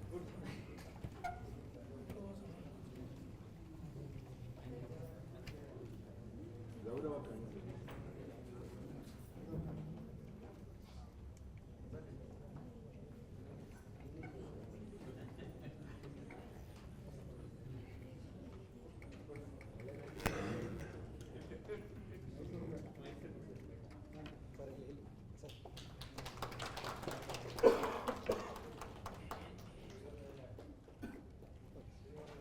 ಎಲ್ಲರಿಗೂ ನಮಸ್ಕಾರ. ಕರ್ನಾಟಕ ರಾಜ್ಯ ಮುಕ್ತ ವಿಶ್ವವಿದ್ಯಾಲಯ ರಾಷ್ಟ್ರೀಯ ಐಕ್ಯತಾ ಸಪ್ತಾಹ ದಿನಾಚರಣೆ ಅಂಗವಾಗಿ ಪರಿಸರ ದಿನ ರಕ್ಷಣಾ ದಿನ ಕಾರ್ಯಕ್ರಮದ ಮುಖ್ಯ ಅತಿಥಿಗಳಾಗಿ ಬಂದಂತಹ ವಿಶ್ರಾಂತ ಕುಲಪತಿಗಳಾದಂತಹ ಗುಲ್ಬರ್ಗಾ ವಿಶ್ವವಿದ್ಯಾಲಯ ಗುಲ್ಬರ್ಗಾ ಅವರು ಪ್ರೊಫೆಸರ್ ಇ ಟಿ ಪುಟ್ಟಯ್ಯನವರು ಮತ್ತು ನಮ್ಮ ವಿಶ್ವವಿದ್ಯಾಲಯದ ರಿಜಿಸ್ಟ್ರಾರ್ ಆದಂಥ ನವೀನ್ ಕುಮಾರ್ ಅವರೇ, ರಿಜಿಸ್ಟ್ರ್ ಇವ್ಯಾಲ್ಯೂಯೇಷನ್ ಆದಂತಹ ಅನಂತ್ ಕುಮಾರ್ ಅವರೇ ಮತ್ತು ಡೀನ್ ಶೈಕ್ಷಣಿಕ ಆದಂತಹ ಪ್ರೊಫೆಸರ್ ಎಂ ರಮಾನಾಥಂ ನಾಯ್ಡು ಅವರೇ, ಪ್ರೊಫೆಸರ್ ಚಂದ್ರೇಗೌಡ್ರೆ ಡೀನ್ ಸ್ಟಡಿ ಸೆಂಟರ್ ಮತ್ತು ಫೈನಾನ್ಸ್ ಆಫೀಸರ್ ಆದಂತಹ ನಿರಂಜನ್ ರಾಜ್ ಅವರೇ ಹಾಗೂ ಎಲ್ಲ ನನ್ನ ಸಹೋದ್ಯೋಗಿ ಮಿತ್ರರೇ, ಅಧ್ಯಾಪಕರೇ, ಈಗಾಗಲೇ ಸವಿಸ್ತಾರವಾಗಿ ಪುಟ್ಟಯ್ಯ ಸರು ಪ್ರತಿಯೊಂದು ವಿಷಯಗಳನ್ನು ಹಾಗೆ ಮತ್ತು ನಮ್ಮ ರಮಾನಾಥಂ ನಾಯ್ಡು ಮತ್ತು ರಿಜಿಸ್ಟ್ರು ಸಹ ಅವರದೇ ಧಾಟಿಯಲ್ಲಿ ಏನು ಪರಿಸರ ಅಂದರೆ ನಮ್ಮ ಮನಸ್ಸನ್ನು ಚೇಂಜ್ ಮಾಡ್ಕೊಳ್ಳೋದು ಅದು ಬಹಳ ಮುಖ್ಯ ಅಂತ ಹೇಳಿದ್ರು. ಅದಕ್ಕೆ ಆ್ಯಕ್ಚುಲಿ ಎಲ್ಲರಲ್ಲಿ ಆಸೆ ಇರಲಿ, ಅತಿ ಆಸೆ ಬೇಡ ಅಂತ ನಾನು ಹೇಳ್ತೀನಿ. ಯಾಕಂದರೆ ಅತಿ ಆಸೆನೇ ಇವೆಲ್ಲಕ್ಕೆ ಕಾರಣ ಅಂತ. ಆಸೆಯ ದುಃಖಕ್ಕೆ ಕಾರಣ ಅಂತ ಹೇಳ್ತಿದ್ರಲ್ಲ, ನಾವು ಈಗ ಅತಿ ಆಸೆಯ ದುಃಖಕ್ಕೆ ಕಾರಣ ಅಂತ. ಆಸೆ ಇರಲಿ, ಅತಿ ಆಸೆ ಆಗಬಾರ್ದು. ಅತಿ ಆಸೆಯಿಂದ ಈ ಪರಿಸರವನ್ನು ಎಲ್ಲ ಹಾಳಾಗ್ತಾ ಇದೆ ಅಂತ. ನಾವು ಊಟ ತಿಂಡಿಗೆ ಎಷ್ಟು ಬೇಕು, ಈಗ 1 ಮನೆ ಆದಮೇಲೆ 10 ಮನೆ ಬೇಕಾಗ್ತದೆ ಒಬ್ಬೊಬ್ಬರಿಗೆ. ಅಂದರೆ ಇವೆಲ್ಲ ಏನಾಗ್ತಾ ಇದೆ ಅಂದರೆ ನಮಗೆ ಬೇಕು ಬೇಕು ಬೇಕು ಅಂಬೋದ್ರಿಂದ ಪರಿಸರವನ್ನು ಹಾಳಾಗ್ತಾ ಇದೆ. ಈಗ ಇಂಡಸ್ಟ್ರೀಸ್, ಎಷ್ಟೋ ಇಂಡಸ್ಟ್ರೀಸ್ ಸರ್ ಹೇಳಿದ್ರು, ಇಂಡಸ್ಟ್ರಿನಲ್ಲಿ ಯಾರೋ ಇನ್ಸ್ಪೆಕ್ಷನ್ ಬಂದಾಗ ಅಷ್ಟೇ ರೀಸೈಕ್ಲಿಂಗ್ ಮಾಡ್ತಾರೆ ಮತ್ತು ಕಳಿಸ್ತಾರೆ. ಆ ನಂತರ ಡೈರೆಕ್ಟ್ ಆಗಿ ಈಗ ಆ್ಯಕ್ಚುಲಿ ಅಲ್ಲಿ ಎಷ್ಟೋ ಇಂಡಸ್ಟ್ರೀಸ್, ವಾಟರ್ ಪೊಲ್ಯೂಷನ್ ಇದೆ, ಏರ್ ಪೊಲ್ಯೂಷನ್ ಇದೆ, ಸೌಂಡ್ ಪೊಲ್ಯೂಷನ್ ಇದೆ. ನಾವು ಆ್ಯಕ್ಚುಲಿ ಇದರಲ್ಲಿ ಥೈಲ್ಯಾಂಡ್ಗೆ ಹೋದಾಗ ಅಲ್ಲಿ ಹಾರ್ನೆ ಮಾಡೋಂಗಿಲ್ಲ, ನೀವು ನೋಡಿರ್ಬೋದು. ಹಾರ್ನ್ ಮಾಡಿದ್ರೆ ಅವ್ರಿಗೆ ಪನಿಷ್ಮೆಂಟ್ ಇದೆ. ಅದಕ್ಕೆ ಸೌಂಡ್ ಪೊಲ್ಯೂಷನ್ ಆಗಂಗಿಲ್ಲ. ನಾವು ಯಾವುದು ಅಂದರೆ ಸರ್ಕಾರ ಯೋಜನೆಗಳನ್ನು ಎಷ್ಟು ಒಳ್ಳೆಯವಿವೆ ಅದನ್ನು ನಾವು ಇಂಪ್ಲಿಮೆಂಟೇ ಮಾಡ್ತಾ ಇಲ್ಲ, ಯಾರು ಇಂಪ್ಲಿಮೆಂಟ್ ಮಾಡ್ತಾ ಇಲ್ಲ. ಜಸ್ಟ್ ಭಾಷಣಗೋಸ್ಕರ ಅಷ್ಟೇ ಏನು ರಾಷ್ಟ್ರೀಯ ಐಕ್ಯತಾ ಸಪ್ತಾಹ ದಿನಾಚರಣೆ ಆಚರಣೆ ಮಾಡಬೇಕು, 7 ದಿವಸಗಳ ಪ್ರೋಗ್ರಾಮ್ ಮಾಡಬೇಕು, ಎಲ್ಲರಿಗೆ ತಿಳಿಸ್ಕೊಡ್ಬೇಕು ಅಂತ ತಿಳಿಸ್ಕೊಡ್ತಾ ಇದ್ದೇವೆ. ಬಟ್ ಆದರೂ ಪ್ರತಿಯೊಬ್ಬರು ನಾವೆಲ್ಲ ಇಂಪ್ಲಿಮೆಂಟ್ 1% ಆದರೂ ಮಾಡ್ತಾ ಇದ್ದೇವ? ಸರ್ಕಾರ ಯೋಜನೆಗಳನ್ನ ಯಾಕೆ ಇದು ಸರ್ಕಾರ ಮಾಡ್ರಿ ಅಂತ ಹೇಳ್ತಾ ಇದ್ದಾರೆ ಅಂದ್ರೆ, ನಮ್ಮ ಮುಂದಿನ ಸರ್ ಹೇಳಿದ್ರು ಮುಂದಿನ ಪೀಳಿಗೆಗೆ ನಾವು ಏನು ಬಿಟ್ಟು ಹೋಗ್ಲಿಕ್ಕೆ ಆಗಲ್ಲ. ಅದ್ರ ಸಲುವಾಗಿ ಒಳ್ಳೆಯ ಪರಿಸರವನ್ನು ಕೊಡಬೇಕಾದ್ರೆ ನಾವು ಅದನ್ನ ಕಾಳಜಿ ವಹಿಸಬೇಕು ಅಂತ ಹೇಳ್ತಾ ಇದ್ದಾರೆ. ಅದ್ರ ಸಲುವಾಗಿ ನಾವು ಸೌಂಡ್ ಪೊಲ್ಯೂಷನ್, ಈಗ ಆಲ್ರೆಡಿ ಸರ್ ಹೇಳಿದ್ರು, sound pollution, water pollution, air pollution, ಪ್ರತಿ ಒಂದರಲ್ಲಿ ನಾವು ಪೊಲ್ಯೂಷನ್ ಮಾಡ್ತಾನೆ ಇದ್ವಿ. ಈಗ ನಮ್ಮ ಆಕ್ಚುಲಿ ನಾವು PhD ಸ್ಟೂಡೆಂಟ್ಸಿಗೆ ಸರ್ ಇದು ಪ್ಲಾಸ್ಟಿಕ್ ಡಿಗ್ರೇಡೇಷನ್ ಮೇಲೆ ಒಂದು ರಿಸರ್ಚ್ ಮಾಡಿಸಿದ್ದೆ. ಅಂದ್ರೆ ಅದು ಡಿಗ್ರೇಡ್ ಆಗ್ಬೇಕಾದ್ರೆ it will take more than ಅಂದ್ರೆ 100 years ತನಕ ತಗೊಳ್ತದಂಥದ್ದು ಡಿಗ್ರೇಡ್ ಆಗ್ಬೇಕಾದ್ರೆ. ಈಗ 10 years ನಿಂದ ಪ್ರಾಕ್ಟೀಸ್ 10 years ತನಕ ನಾವು ತಗೊಂಡೆವು, ಆದ್ರೂ ಅದು ಡಿಗ್ರೇಡೇ ಆಗ್ತಾ ಇಲ್ಲ. ಅದ್ರ ಸಲುವಾಗಿ ನಾವು ಪ್ಲಾಸ್ಟಿಕ್ ಡಿಗ್ರೇಡಬಲ್ ಪ್ಲಾಸ್ಟಿಕ್ ಅಂತ ಮಾಡ್ತಾ ಇದ್ದಾರೆ.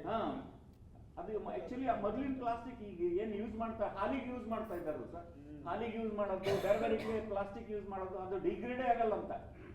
ಇವು ಆಕಳು ಎಲ್ಲ ತಿಂದ ತಕ್ಷಣ ಅದು ಸತ್ತು ಹೋಗ್ತಾವಂತೆ 2-3 ಸಲ ಪ್ಲಾಸ್ಟಿಕ್ ತಿಂದ್ರೆ. ಹೀಗಾಗಿ ಇಂಥ ಪಾಯ್ಸನಸ್ ಇದೆ. ಅದಕ್ಕೆ ನಾವೆಲ್ಲ ಪ್ಲಾಸ್ಟಿಕ್ ಅನ್ನ ಆಕ್ಚುಲಿ ನಾವು ಏನೇ ತರಬೇಕಾದ್ರೆ, ತರಕಾರಿ ತರಬೇಕಾದ್ರೆ ಮೊದಲೆಲ್ಲ ಬ್ಯಾಗ್ ಒಯ್ತಿದ್ದೆವು. ಈಗ ಏನೂ ಒಯ್ಯಲ್ಲಂಗಿಲ್ಲ.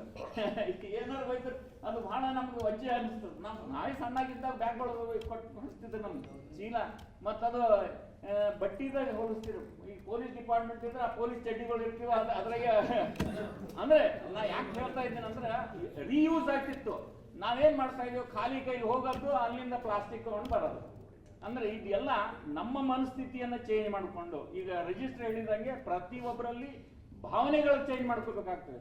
ನಮ್ಮ ಎಲ್ಲ ರೀತಿಯಿಂದ ವಿಚಾರಗಳನ್ನು ಚೇಂಜ್ ಮಾಡ್ಕೋಬೇಕಾಗ್ತದೆ. ನಾವು ಸರಿಯಾಗಿ ನಡ್ಕೊಳ್ಬೇಕಾದ್ರೆ ನಮ್ಮ ದೃಷ್ಟಿಯನ್ನು ಚೇಂಜ್ ಮಾಡ್ಕೋಬೇಕಾಗ್ತದೆ. ಹೀಗಾಗಿ ಜೀವನದಲ್ಲಿ ಎಲ್ಲವನ್ನ ಸರಿ ಇಟ್ಕೊಳ್ಬೇಕು, ರಾಮರಾಜ್ಯ ಮಾಡಬೇಕು. ಆದರೆ ಅವರ ಹಿಂದಿಂದ ಹೇಳಿದಂತಹ ಏನು ನಮ್ಮ ಹಿರಿಗಳು ಎನ್ಸಿಸ್ಟರ್ಸ್ ಏನು ಹೇಳಿದ್ರು, ಅದು ಅಟ್ಲೀಸ್ಟ್ 1-2% ಆದ್ರೂ ಯೂಸ್ ಮಾಡಿದ್ರೆ ಅದು ನಮ್ಮ ಮುಂದಿನ ಪೀಳಿಗೆಗೆ ಸ್ವಲ್ಪ ಬಿಟ್ಟು ಹೋಗ್ಬೋದು ಅಂತ ಅನಿಸ್ತದೆ. ಹೀಗಾಗಿ ಅನೇಕ ವಿಚಾರಗಳನ್ನ ಹೇಳಿದ್ದಾರೆ. ಅದನ್ನ ನೀವು ಮನಸ್ಸಿನಲ್ಲಿ ಇಟ್ಕೊಂಡು ನಡೆದ್ರೆ ಅಟ್ಲೀಸ್ಟ್ ನಮ್ಮ ವಿಶ್ವವಿದ್ಯಾಲಯದಲ್ಲಿ ಆದರೂ ಪರಿಸರ ಮಾಲಿನ್ಯವನ್ನ ನಾವು ತಡೆಗಟ್ಟಬಹುದು, ಪ್ಲಾಸ್ಟಿಕ್ ಬ್ಯಾನ್ ಮಾಡಬಹುದು. ಇದನ್ನೆಲ್ಲ ಮಾಡಿದ್ರೆ ಅದು ನಾವು ಪರಿಸರ ದಿನಾಚರಣೆಯ ಆಚರಣೆ ಮಾಡಿದಕ್ಕೆ ಉಪಯೋಗ ಆಗ್ತದೆ ಅಂತ ಹೇಳ್ತಾ ನನ್ನ 2 ಮಾತು ಮುಗಿಸ್ತೀನಿ. ಜೈ ಜೈ ಕರ್ನಾಟಕ. ಮಾನ್ಯ ಕುಲಪತಿಗಳಿಗೆ ಎಲ್ಲರ ಪರವಾಗಿ ಧನ್ಯವಾದಗಳು. ಕಾರ್ಯಕ್ರಮದ ಕೊನೆಯ ಘಟ್ಟ ವಂದನಾರ್ಪಣೆಯನ್ನ ಮಾಡಲಿದ್ದಾರೆ ಡಾಕ್ಟರ್ ಪ್ರಿಯದರ್ಶಿನಿ ಎನ್ಆರ್.